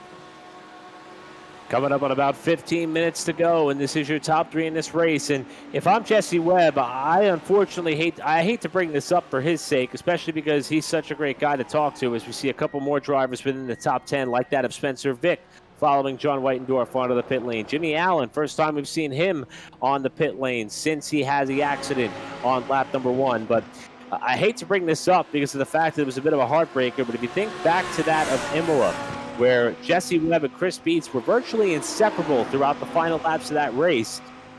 And it was an odd mistake by that of Webb in the last lap of that event, where he got off track once and one and only time throughout the duration of the 60-minute contest. And that was what allowed Beets to get by. And up until that point, Beets was just applying continuous pressure, filling up the mirrors, looking left, looking right. It's pretty much a carbon copy of what we had up so far to this point in this race. But that was after the pit stop. We've yet to have that exchange on the pit lane. So still a little bit more to happen here before we shape up these final lap duels that we can expect to see by these two yet again, with Trevor Anderson serving as the all-important variable. But JP Costa, they're getting set to come to the pit lane entrance yet again once they get by the chase. You think they're coming this time? My bet is going to be yes. Obviously, we do have to remember that both Jesse Webb and Chris Beets, they stayed behind Chris Brennemer for a lot of laps, saving fuel. They could be going for an extra lap. Nope, looks like all three of them are going to be going in the exact same lap. Now, are all three of them going to be making the pit entry cleanly? Yes, they do. Obviously, they do. And both of them are going to getting slowed down through the pit limiter speed. Now, the question is, who saved more fuel? Jesse Webb stayed in third place. He can be saving a lot of fuel because he was getting double slipstream. But Chris Beets was, throughout the race, he was just staying second place. He could be saving a lot of fuel as well. Now, the question is going to be, in, I guess, around 15-20 seconds, we're going to be getting the answer. So top three all pulling onto the pit lane at the same time. Looks as though that Beets was a little bit hesitant there in finding his pit stall because the damaged car, Brunnemer, was still there, perhaps blocking his visual a little bit. That's going to slow him down enough. Here comes Anderson to beat Beets off of pit lane. It's going to be Webb, the clear leader. A little bit of traffic they're going to blend up in front of. Webb's going to clear the lap car. It's going to be Anderson slotting into second and Beets back to third. And I think that little bit of a hesitation in getting into his pit stall, that may have been all the difference. Yeah, exactly. As you saw, he hesitated trying to get into the second pit stall, but obviously he was on pole, so he got the first and, I guess, last one. And unfortunately for him, he was just slow. I guess I don't know what happened to him. Maybe just afraid to get too far forward. And unfortunately for him, that not only cost him probably the lead, but also second place. As we said, Trevor Anderson can be Jesse Webb's best friend here tonight.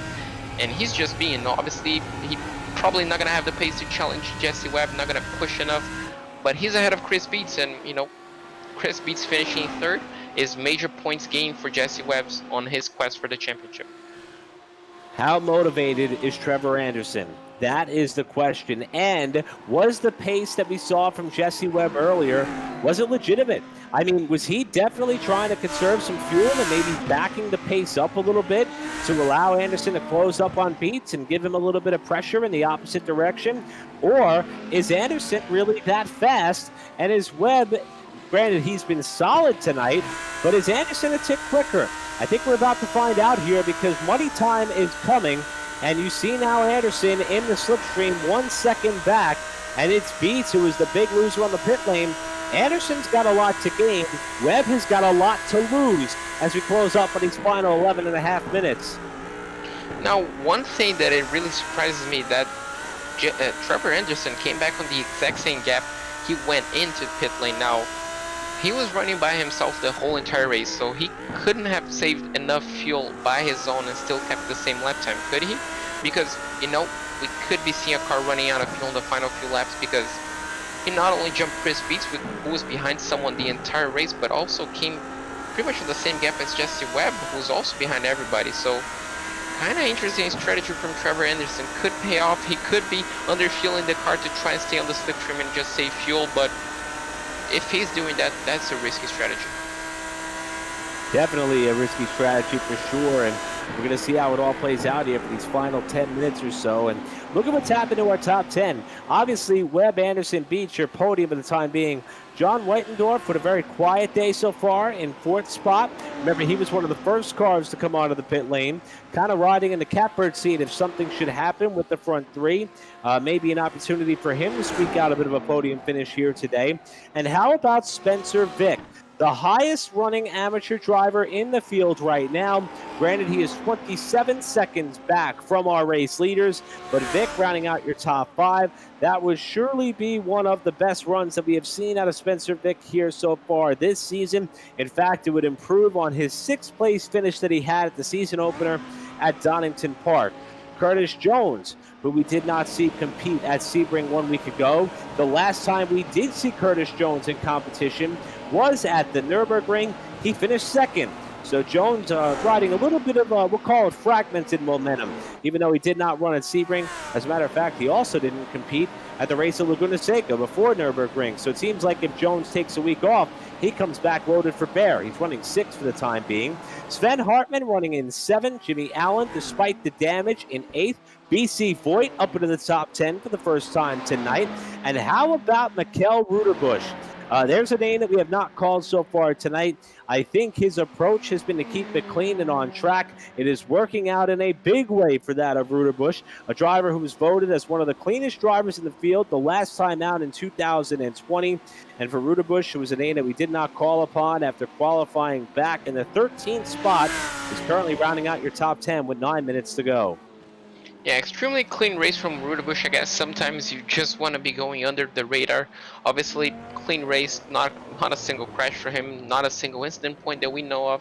Could be a dream race for him. So, props to him. It's always good to have those clean races. Obviously, not the ideal position for him. And Alexander King obviously, unfortunately, had that incident at turn 2. Unfortunately, cost him quite a lot of time. Obviously, getting the car doing a 3-point turn is not ideal. Trevor Anderson now getting closer and closer to Jesse Webb. Now that's kind of interesting to see. Maybe Jesse Webb knows he has Trevor Anderson, and actually Chris Beats only 4.5 seconds behind. He was 3.2 when he came out of the pit stops.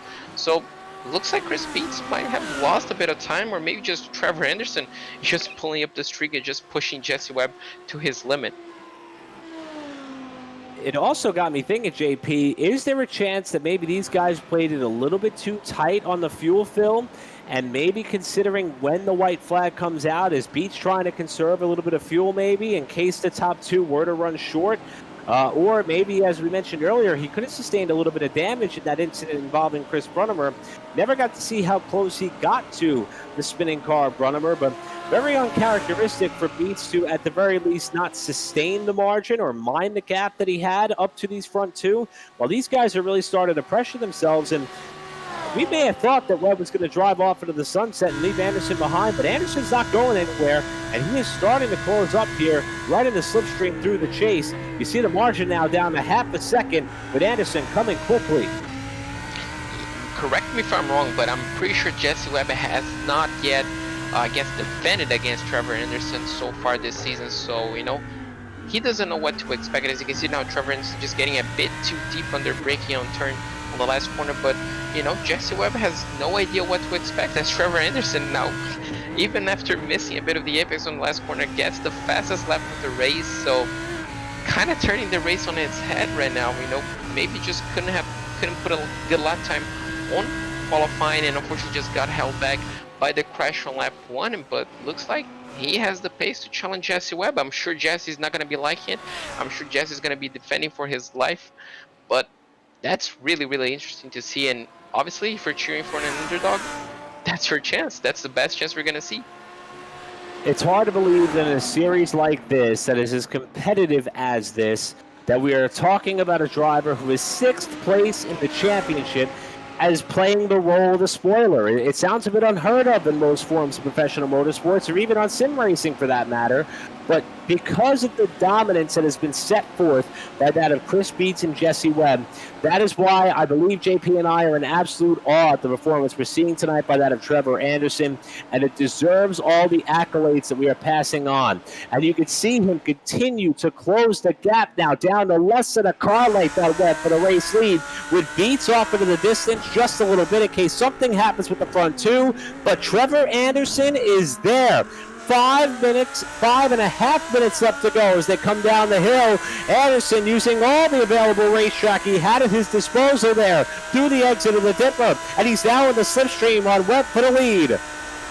Looks like the Lamborghini just as the better car through the mountain itself, but as you can see, they're just getting closer and closer. Is he going to be close enough on the chase? Doesn't look like he's going to be diving. No, he's just going to be looking. You can see the car just on the middle of the road, essentially just trying to spot a gap. As you can see now, less than 0.2 seconds behind Jesse Webb.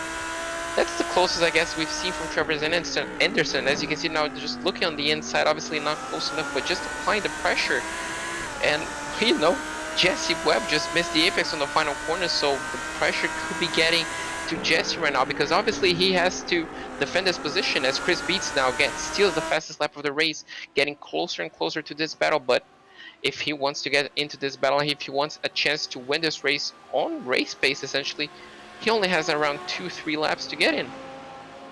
Yeah, don't look now, but Beats is starting to close that gap up rather considerably. And also, my math may not be the best. We may have about 3 laps to go. It's going to be very close when they get to the line for what could be the white flag in a couple laps. Time, Anderson having a peek. And this is going to open up the conversation for what we talked about mid-race, passing zones. Right now, I have only seen the perfected passes for the lead come entering the chase. We've seen drivers try to make moves in turn number 3 and 4. Didn't work. We've seen drivers try to make passes in turn 2. Did not work. Where do you make your move if you're Anderson? I think you've got to get a good run down the hill at the Conrad Straight and try to pull out and make a pass, and you better hope you've got enough momentum in order to make that move on the outside. That's how Beats took the lead earlier, and it also is going to depend on how Webb ends up defending that spot. Anderson got a good run here, though. Jesse Webb is absolutely losing heaps amount of time as they head into the dipper. I'm not pretty sure if he's just being extremely cautious, but in the last corner, I guess on the last lap, this lap actually, he just lost nearly a second to Chris Beats, only on the mountain section of the racetrack. So he's losing a lot of time to Chris Beats. That's not ideal for him. Obviously, he might have it under control. It might be his plan to just trying to slow down a bit to try and get under 2 laps, but that's definitely not going to be possible. But Trevor Anderson getting closer and closer. Looks like the Lamborghini just does not have the straight line speed to challenge the Audi on raw straight line speed. So I'm sure Trevor Anderson is hoping for a mistake out of turn 18 from Jesse Webb. They're going to come to the line here with 2 minutes and 50 seconds remaining. Average lap time has been 2 minutes and 4 seconds for the quick time setters. We've got 2 laps to go. Is that extra lap going to cause a little bit of concern in the pit area of Webb, Anderson, and Beats, the front runners, as they all pitted on the same lap? They all seem to leave the pit lane about the same time. And remember, Beats fell off the pace early in the going, perhaps to save some fuel. I'm not sure the opportunity is going to present itself for the top 2 to do the same. They're going to start their run up the hill here once again. They come through turn number 2. The cutting is going to be up next through turns 3 and 4, with Anderson trying to set up Beats for an opportunity to become the 4th dipper winner on the season, while Jesse Webb is trying to capture maximum points in the championship as he sets up for the season finale next week, hoping for a better shot at the championship. And obviously, Trevor Anderson wants to go and be, I guess the third, obviously the fourth different winner here on this series, and just getting closer and closer. I'm sure he's getting frustrated, not getting close enough on the right part of the circuit. As you can see, just how close he is through the mountain as he heads down to the dipper, just getting closer and closer. The Audi just does not seem at home on that part of the racetrack as they head down to the S's on turn 16, and now as they head into turn 17 and 18, as you can see there, just Chris Beats now under 2 seconds behind the leader, getting closer and closer. That Lamborghini is just not getting the final drive necessary to try and get past the Audi as they head into the chase. Now would be a good opportunity to grab your friends and tell them we're about to see a historic finish here at Mount Panorama. Jesse Webb trying to make up ground in the championship. He's the leader. He was not the quick time setter in qualifying. Trevor Anderson trying to play the role of the spoiler. The runner-up has been hounding him for the race lead the last couple laps, while the championship point leader and Chris Beats rides third. If something should happen with the front 2, we're coming up on the final 3.86 miles of this race. 23 corners is all that's separates Jesse Webb from his 4th win of the season, while Trevor Anderson tries to cement his first. White flag in the air here at Bathurst, and it's Anderson who's going to have one last chance to try to get the top spot away. It's absolutely all or nothing for Trevor Anderson, as you can see here, just pushing to the absolute limit. As you can see now, the Audi just pulling away on the straights, as you can see, just getting further and further away. But we're going to see as soon as they head turn 2, the Lamborghini is just going to be coming on his own and just going to be pushing that Audi to the absolute limit. And obviously we saw Audis getting lost on Skyline, so Jesse Webb has one final challenge on his Audi if he gets it right, he's gonna be on the sweet spot for victory, but it's not done yet. As you can see now, the Lamborghini just getting closer and closer. As you can see just how close they got. I guess that's less than 0.2 of a second, as Chris Beats seems to be a bit too further away to trying to get into this battle. As you can see now, the Lamborghini pretty much pushing the Audi. Oh, that is extremely close. That is extremely dangerous for a net code. But as you can see there, just look at how close that Lamborghini is. As now Jesse Webb is going to be heading all the way into Skyline. Now his car is going to be stable. Yes, he is. So the biggest challenge is done now. He just has to nail the dipper, the S's, and then force elbow, sorry, and just heads into a massive straight. As you can see now, the Audi just struggling with pace, the Lamborghini just pushing, not close enough. Jesse Webb, Chris Beats now on the challenge. As I'm gonna let Eric run us through the final straight. I was just about to say the charge of Chris Beats appeared to have stalled, but not anymore. Top three covered by less than a second as we are coming up on Trevor Anderson's last chance. He's in the slipstream on Webb. How aggressive is he going to be to try to take the lead away as they come to the chase for the final time? Anderson about a car length behind. He's going to have a look outside. Webb defends the bottom. 3 corners left to go as Beats arrives on the scene. Here they come for the final time through Murray's corner with a victory on the line. Anderson has a peek down to the bottom of the racetrack with Beats looking up top as they come off the final corner. It's going to be Jesse Webb gaining maximum points to win the second to last race of the season. Webb fends off the challenge and grabs his 4th win of 2021. What a finish. You know, I actually thought Chris Beats could have gotten 2nd place. Unfortunately, not close enough on braking. I'm pretty sure he ran out of fuel in the final straight. So what a race. What a race from Trevor Anderson. What a defense from Jesse Webb. And what a comeback from Chris Beats. Absolutely fantastic race around Mount Panorama. Just like the 12 hours, the last 15 minutes of this race always delivers. Unbelievable finish. Top three separated by half a second. While the rest of the field comes to the line, you saw Spencer Vick cement the highest running position for the amateurs in the field. We're watching Sven Hartman, another amateur in the running order. He's going to come to the line in 7th. That's a great finish for Sven Hartman. It is nearly up there with the 5th place finish he had just a couple of races ago. Jimmy Allen, despite the beaten and battered front end of that car, comes home in 8th. BC Voigt 9th, Ruderbush in 10th, and Mick Blue with a great charge up through the pack to come home 11th, while the rest of the pack ripples their way across the line. I cannot wait for these competitors to go back and watch how this one unfolded, because when they look at the times, when they take a look at the standings or the references they have available with the timing and scoring that they usually are able to be privy to on the bottom left-hand portion of their driving screen, they're going to wonder how this race came to a close that tightly compacted, and it was a thriller from start to finish. George Tacek is going to be one of the final few cars to make his way back to the line, but how about this?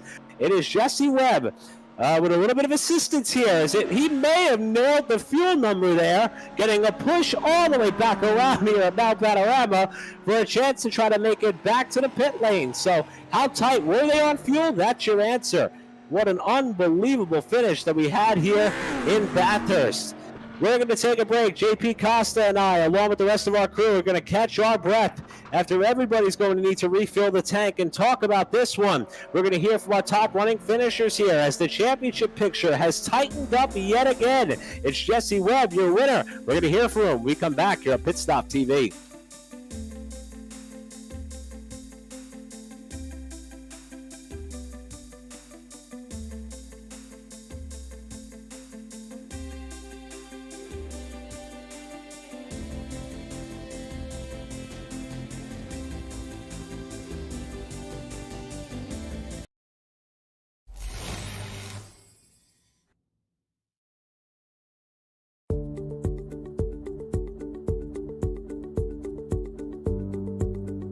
Sound Art is a product that is a speaker and it's art. We combine it together and we call it Sound Art.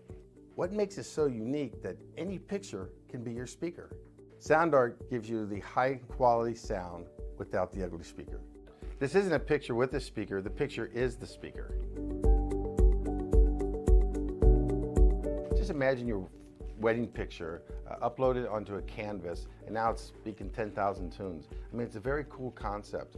What we like so much about it that you can take anything that means something very special to you, upload it on the canvas, have it hanging up in your room, your balcony, wherever you want to put it, and now it's a speaker. I mean, how cool is that? It's something that we have that and no one has. No one has this product. It's just a great gift to give anybody. It's just a neat concept. Around here we say, art never sounded so good.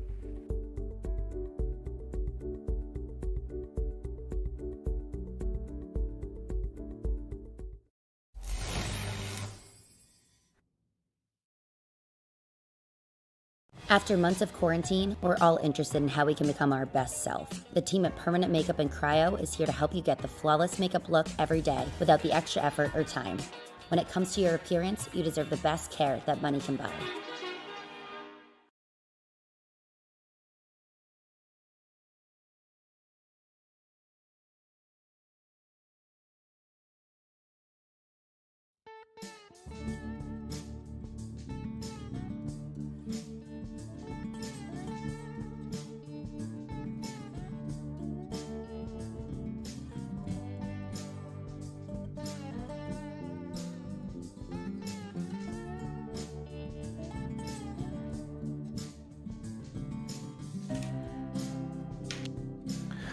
Welcome back to the virtual Mount Panorama, where we were privy to yet another thriller for the Pacific Challenge GT3 Series in their penultimate race of the 2021 campaign, at least for the first version of seasons they have in store.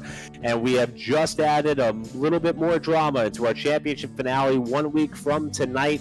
And it is a name that has gone to victory lane a number of times this season. As a matter of fact, he is going to tie now the points leader coming into tonight in Chris Beats for the most wins on the season at 4 apiece. And just a remarkable defensive driving effort on a track that is tough to get around even by yourself. It's a pleasure to welcome in our winner tonight in Jesse Webb. Jesse, we got to talk the last couple of weeks about third place finishes. I'm sure many drivers in the field would trade their results for back-to-back podiums, but knowing your circumstances, knowing the championship complexion, you've got to be thrilled with this result after putting on an incredibly defensive driving effort there towards the end of that race. How excited are you about finally being able to get back on the top step of the podium? I'm definitely very excited. I was for sure shaking at the end a little bit. The setup I kind of used for this race had very low wing, and it wasn't the greatest. I was not having I was having an okay race, but for the amount of times I should have died, it kept me on my toes the whole time. I'm really happy to finish this one. That answered JP Costa's point right off the bat. It was the first thing he wanted me to ask you, and I'll go back and actually take us back to very early in the race, and you talk about sketchy moments. Momentum is such a big deal in this series, it seems, and last week's winner in Chris Brunnemer out in front, took the lead away on track, and then has a big moment on the mid-sector of the racetrack and crashes in front of both you and Chris Beats.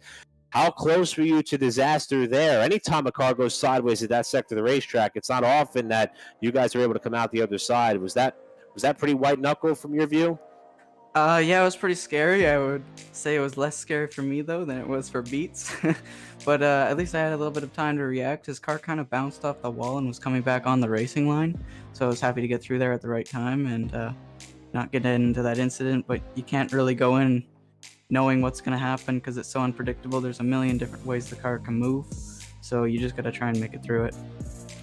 Remarkably, though, once you got the lead, it seemed like nobody was able to find a way around you, and I'm crediting your defensive driving ability. None of it was aggressive or erratic in any sense. You just happened to nail the proper line and be able to fend off all challengers. But you had a new name in the rearview mirror, and that of Trevor Anderson, somebody who has not won yet this season, somebody who, with all due respect, has not been in contention for these types of finishes up to this point in the season. What was that like for you, having a name in the mix who, quite honestly, you haven't had much experience racing in, at least in this series on the sim this season? Yeah, it was cool. I mean, at least like we're seeing some new people at the end here. In the beginning was a little bit of like the same race over and over again, and in the end here we're kind of spicing things up. But I know Trevor is a clean driver, so I wasn't too afraid of anything dirty happening. And yeah, I think crediting a lot of my defensive driving to my setup as well, because you go up the mountain there and it's very hard to pass. There was only one time, I think it was the second to last lap, that Trevor had an opportunity up the mountain, which I was able to close off. But yeah, my setup really made it hard for people to pass because the only passing zone you have is the straightaway, and I definitely had a lot more speed than him there. Now, once you got that track position, the only thing left to decide was fuel mileage. And with that in mind, you come in for that pit stop. You come to the white flag with about 30 or 40 seconds to go. Did you know that you had enough fuel to make it to the end? We saw you getting a push there at the end, so it looks like you just made it to the checkered flag. How close were you on the fuel number there at the end? I was closer than I would have liked, but I came into this race with the setup knowing I'm either going to survive or I'm going to die. And I'm just going to try and make a setup that was as fast as possible. And we went into the pit lane, and usually I've noticed that my crew chief will overfuel me a little bit too much than I would normally like. So we got into the pits there, and I was right with Beats, and I was like, you know what? And I just popped 2 liters out of it so I could get that jump on him in the pit lane because I was saving fuel earlier, so I knew I could try and get that jump. But yeah, no, took out 2 liters of fuel, and I crossed the line with like 0.4 of a lap left, so it was perfect for me. Well, with one race left to go, obviously we got to calculate a couple of the bonus points that are up for grabs and whatnot, but you do have the momentum back in your hand, pretty much how you started the season back at Donington Park as we head into Suzuka. Are all eyes on the championship from this point forward, or are you looking to end this season as pretty much the all-time win leader? You're tied at 4 apiece with Chris Beach. You have the chance to go for win number 5 next week. What is your agenda heading into the season finale 1 week from tonight? I know it's still alive for the championship going into Suzuka. I don't know how close it is at this point, especially with like the bonus points and stuff like that. But I'm looking to still possibly win this one. I know Beats is going to be fast at Suzuka. He's got a lot of time to practice this week. I'm definitely going to have to keep up and try and practice. So he's a very consistent driver. He's a hard one to pass, but Suzuka has a lot of passing zones, and I think it's going to be like a Prost v Senna kind of battle. Well, we're excited for it for sure. I know the last couple of weeks have not been what you've hoped for, but the podium streak remained alive for sure, and you're back on top here for the 4th time this season. Jesse, before we let you go, the floor is yours. We want to give you the opportunity to thank all those who made this possible for you to grab yet another win at a very difficult racetrack that you guys run on. Yeah, I'd like to thank my mom and dad, SureFit for all the help, and PSM for everything they do. We're supporting each other throughout the whole week. Also some new sponsors, my new racing team that I'm going to be racing the new Nissan Sentra Cup back in Eastern Canada this year, Motorsports in Action, with All Pro as my new sponsor. So yeah, I'd like to thank them. Well, Jesse, we'd like to thank you. You've been an incredible sport the last couple of weeks, even when things don't necessarily seem to go all your way. But nevertheless, you got a shot at the championship, man. And I'm sure you're going to make it interesting. We can't wait 1 week from tonight. Best of luck to you heading into the season finale next week, buddy. Thank you. And that is Jesse Webb, who, as we mentioned, ties the win column, or I should say the number of wins on the season, with 4 apiece with that of Chris Beats. And he now has momentum back in hand heading into next week's finale at Suzuka. But the driver who was in the spotlight all night long was that of Trevor Anderson. I'm going to turn it over to JP Costa, who's been our runner-up here tonight. So Trevor, what a comeback from last week. Last week, obviously, you got tangled up on an incident that wasn't your fault. And this week, you were fighting for the overall lead. Just tell us what happened between this week and just how happy were you to seeing, just the lead just so close yet so far away from you tonight. Oh, I'm just ecstatic. I mean, that was awesome. This whole season, it's been an uphill battle. There's a lot of new guys, a lot of fast guys, and even to be in the top 5 with everyone tonight when I qualified, I was really impressed and proud of myself. And then to, slowly get up towards the lead and then actually be right behind Jesse at the end, I was a little nervous. I didn't really know what to do. So I'm super excited. I mean, I'm happy. I got redemption from last season. I don't know if you guys remember, my wheel disconnected. So yeah, just a complete night and day from last week and even last season. I'm just super excited. Yeah, obviously your pace tonight was fantastic. So my first question will actually be on qualifying. Did you get the lap that you wanted? Was the car more set up for the race? Maybe what happened? Because it was a big turnaround between qualifying and the race, especially for you. With qualifying, I'll set a couple laps. Whenever I get one that I think is close enough, I just usually take it and then I'll put full fuel in. But with the Bathurst 12-hour that happened last week, I've had quite a bit of quali practice. I've had quite a bit of just race pace practice, so I knew that I could really try to nail a quali lap, and I did a couple times actually. So yeah, I was really happy with my lap. I knew it wasn't going to be on the same pace as like Webb and Beats and Brunnemer ahead of me, but I knew on race pace I was also going to be good, so I was super happy with the lap that I put in. And on that first lap incident, how close were you and what was your reaction seeing, just the Lamborghini of Nick Ledecky just losing on turn 10? How close were you and what were your thoughts as soon as you saw that happening? I was too close, and I saw it happening, and I'm like, oh, I hope he exits stage left, and that's exactly what happened. So yeah, it was really close, maybe a little too close, but I'm really, really glad that I made it through there okay. It looks like Jimmy Allen didn't make it through there okay, who I was really pulling for because he's a nice guy, but yeah, I was really happy to make it through that wreck. I almost forgot about it. Yeah, we definitely didn't. Was a was a highlight of the race actually. But through your first 10 all the way, all down to 15 minutes, you were by yourself.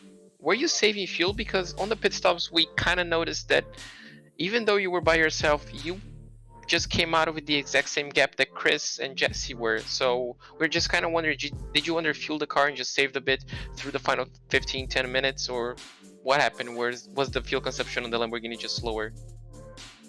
When I was alone, I actually wasn't saving fuel. I think I was saving the tires maybe a little bit, just because I wasn't right behind anyone. So yeah, I had some tires left before the pit stop, and that helped me really catch up to Chris and Jesse before the pit stop. And then I guess I broke a little later for pit entry, but I ended up right on the back of Chris at pit entry. So yeah, the last few laps, right as I was catching up to them, is when I managed to save that extra lap of fuel so that I could pit with those guys. So no, I wasn't even saving fuel right until the end there. Oh, that's kind of great. Well, it worked out perfectly for you. And on the end, we saw the Lamborghini was just a better. Were you running a higher downforce setup tonight? Because you were just pushing the Audi of Jesse through the mount section. I'm pretty sure that could have gotten a little bit frustrating on your part, just seeing that Audi going a bit slower and then just rocketing itself out of the main straights. Yeah, I kind of put that together a little late, that he was running a little lower downforce than me. And yeah, like I could definitely tell over the mountain that I was catching up on him. And there was maybe a couple chances where I could have sent it through the elbow, like Matt Campbell in the 19 Bathurst 12, but I don't think I got the same talent as Matt Campbell, so I kept the moves to myself. But yeah, just being that close, I was already so excited that I was maybe a little too conservative about sending it, and I'm happy with it. I'm fine with it. Well, P2 is definitely a great result for you. Obviously, your best result this season. So could we see a P1 next week at Suzuka?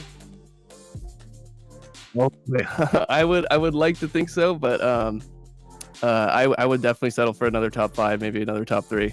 I'm just really happy to be up that high.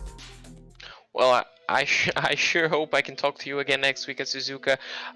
Do you have anyone to thank for your amazing result here tonight? Like D-Line Racing, all the guys at Whiplash TV that put the broadcast together. David Levine, Tyler Langenberg, Tyler Campbell for his race pace setups. They're awesome. My cat, Turkey, she's been great all day. And yeah, just everyone who gave me kind words after the race. And I just really appreciate everyone in this league. You all do a great job. Well, it's amazing to talk to you again. Well done on your result. Hopefully we get to talk to you again next week. And well, have a nice week. I wish you all the best. Yeah, you too. I said Whiplash TV. I meant Whiplash Media and Pit Stop TV. All right, have a good one, guys. Bye. No worries. That was Trevor Anderson, our second place finisher. And I'm gonna our final podium finisher, Chris Beats. I'm gonna throw it back to you, Eric. Thanks a lot, JP, and Trevor, no worries there, buddy. We knew what you meant there. We appreciate the shout-out. What an incredible run by Trevor Anderson, our runner-up. And now we welcome in Chris Beats, who, Chris, you came into the night with the points lead. You outdueled the rest of the pack in a thrilling qualifying effort where top 4 were covered by less than a tenth of a second. It appeared as though the momentum was going to stick with you fresh off your strong results the last couple of weeks, even though you were runner-up at Sebring last week.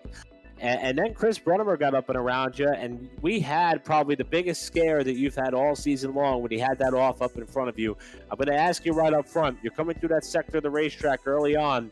You see that car go sliding in front of you. Did you think at that point it was all over? Yeah, I thought it was all over for all three of us. I thought Jesse was going to go in the back of me. I thought I was going to hit Chris. It was kind of a bunch of luck there. I accidentally blocked Jesse, so on the straight, I didn't even bother defending it. I just let him go. Always impressed by the level of sportsmanship and respect that we're able to see by all the front runners in this pack, even if we add a couple of names into the mix as we get through the season here. But usually these races tend to come down to some form of pit strategy. And I noticed that when you came into your pit stop, or your pit stall, I should say, that Brunnemer was still kind of in the vicinity of your stall. And with you having the pole, you almost had to essentially drive through him. Did that throw you off your mark when you came into your pit stall? Was there a little bit of trepidation to not overshoot the mark there because you couldn't really see? What happened there as you came down? Because that seemed to be a bit of a difference maker. Yeah, I flat out couldn't see the lollipop, and I kind of tried to guess and didn't work out. It's a good feature for iRacing that we can have these overlapping pit stalls, but when the car's been towed, it just sits there, and if you're sharing the same pit stall, you can't see exactly where your lollipop guy is. So you just kind of have to guess, and I guessed wrong. So after that, I got caught up behind lap traffic going up the mountain, and that just compounded everything. That led me into my next question. We noticed that when you came off the pit lane, it seemed as though you were about 2.5, 3 seconds back, and then the gap suddenly grew to nearly 4.5 seconds. Wasn't sure if you were saving fuel because everybody seemed to be ultra close there at the finish, but it seemed as though once you got some clear track and back in a rhythm, you were clicking off some of the fastest laps. I mean, I'm not all that good at math, but judging by fastest lap of the race, potential pole bonus award, it appears as though you've stopped a little bit of the bleeding per se, despite the fact that a third place finish is something to be proud of. But as a whole, granted that Webb won the race, Anderson was second. What are your thoughts on a race where you saw, good fortune and bad fortune in the pits, a wreck in front of you were able to avoid? Third may not be what you were looking for, but overall, given everything that happened, are you satisfied with tonight's result? Absolutely. I mean, surviving the mountain is key, and this season we've had some of the most technical and difficult tracks where if you make a mistake, it's a race ender, and we're 9 races in, and I've kept it clean, and because of that, even though with maybe not getting first in every race, I'm right there in the championship. The podium streak surely stays alive by virtue of the third place finish here tonight. As we mentioned, the additional points the series offers up for things like quick time awards and fast times. Also, they go a long way. Now we're heading into the Suzuka layout, the Grand Prix layout in 1 week's time for the season finale. What are your thoughts as far as that being the season-ending event here where you have an opportunity, albeit a good one, to sew up a championship?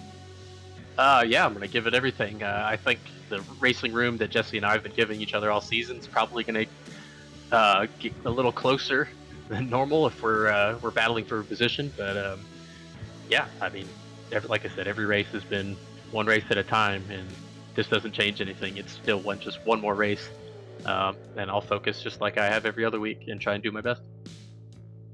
Very impressed by the fact that even on some, not the best of nights, we won't call it a disappointing night, but not the best of nights, how you drivers are able to keep level-headed and focus forward. And I'm sure that a lot of that has to do with some of the partners that you have to help make these events possible. And another podium finish here tonight. You're 9 for 9 as far as podium runs, 4 wins on the season, looking for win number 5 next week. Who makes it all possible for you, Chris? As always, my lovely wife. She definitely supports the nerd stuff that I do off on the side from work, and the PSM guys for sure. I mean, like I said, all week we've been working on the setups, the racing lines. We raced 3 sessions of the 12 hours of Bathurst this weekend, so we're all in this together, and I'm proud to be part of their team. Well, Chris, we cannot thank you enough for stopping by and talking about this solid run here tonight. Best of luck in the championship finale next week. We know it's going to be a thriller, and I want to wish you the best going into our finale 1 week from tonight at Suzuka. Chris Beats, our third-place finisher here tonight, the championship point leader heading into our final race of 2021, at least this sector of the Pacific Challenge GT3 Series. Well, JP, every week we run these races, and I don't know if they can get any better than the last, and they somehow find a way, and we still got one more to go. What a night, man. What are your thoughts? I mean, I guess, it's a perfect combo. You know, the racetracks that they choose for the championship, they just provide great racing, and you know, the drivers itself, you know, just so clean, everybody just so respectful to each other, just provides great racing.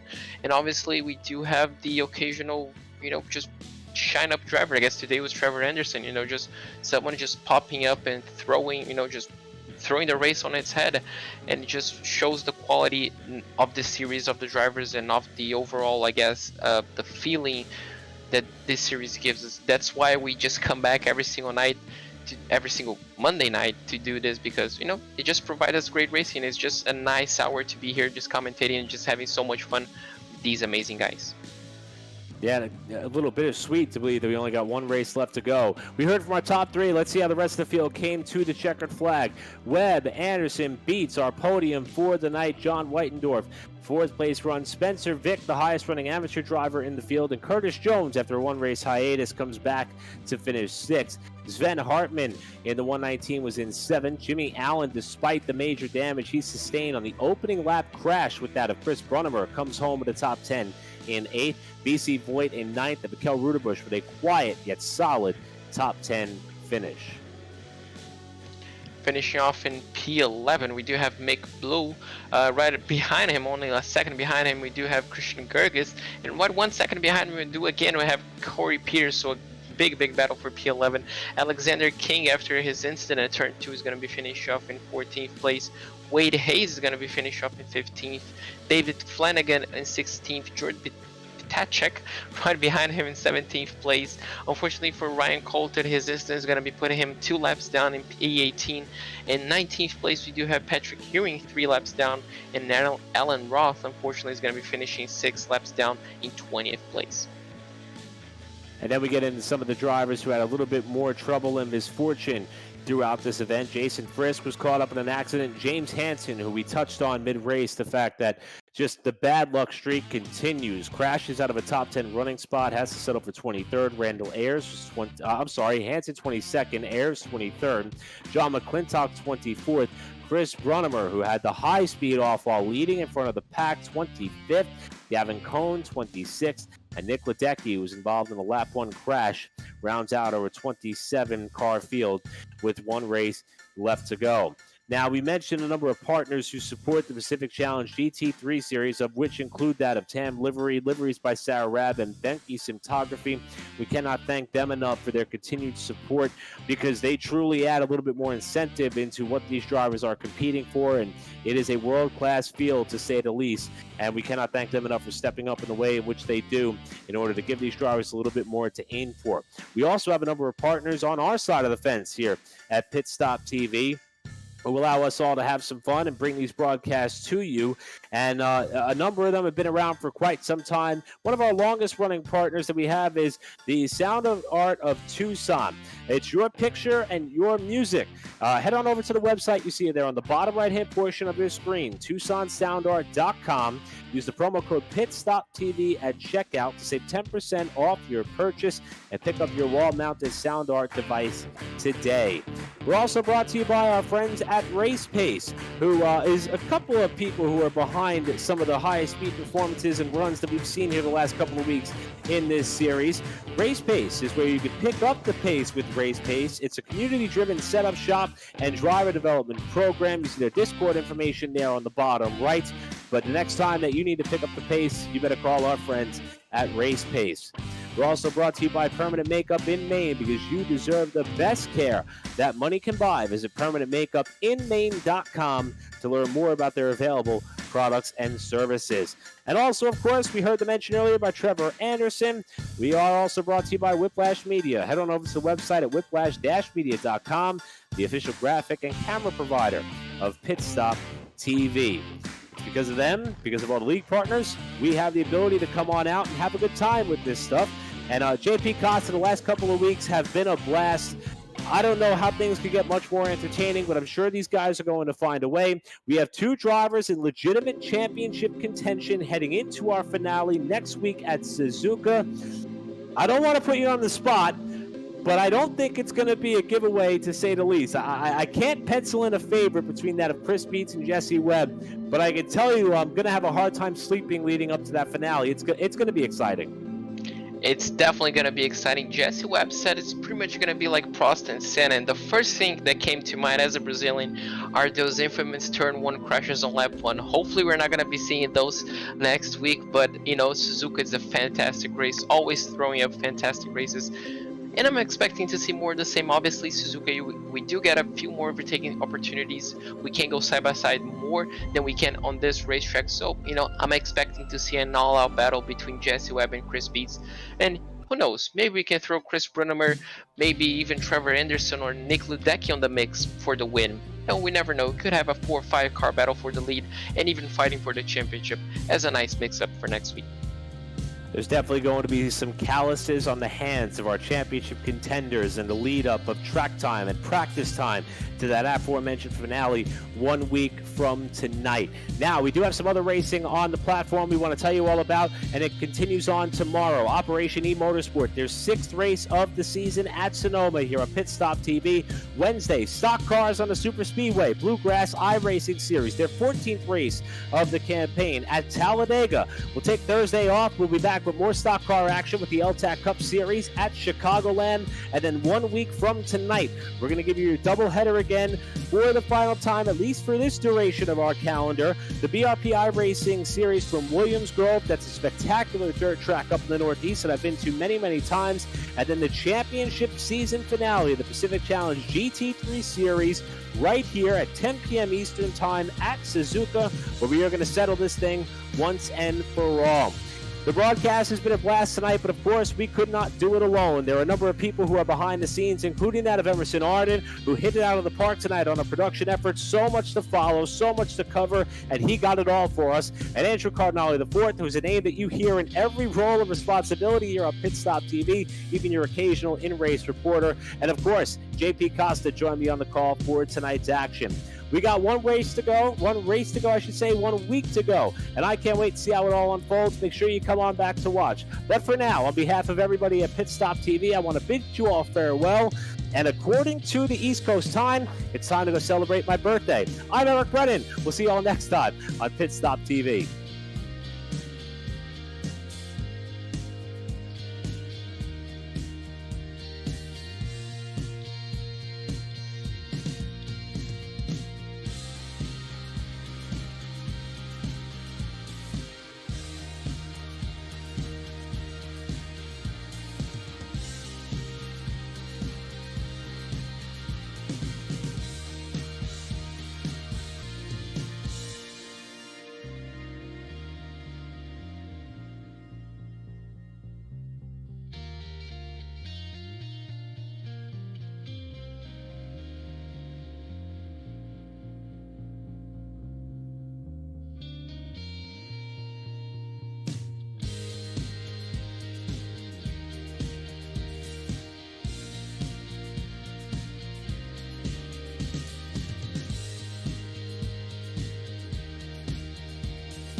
Sound Art is a product that is a speaker and it's art. We combine it together and we call it Sound Art. What makes it so unique that any picture can be your speaker? Sound Art gives you the high quality sound without the ugly speaker. This isn't a picture with a speaker, the picture is the speaker. Just imagine your wedding picture uploaded onto a canvas and now it's speaking 10,000 tunes. I mean, it's a very cool concept. What we like so much about it that you can take anything that means something very special to you, upload it on the canvas, have it hanging up in your room, your balcony, wherever you want to put it, and now it's a speaker. I mean, how cool is that? It's something that we have that and no one has. No one has this product. It's just a great gift to give anybody. It's just a neat concept. Around here we say, art never sounded so good.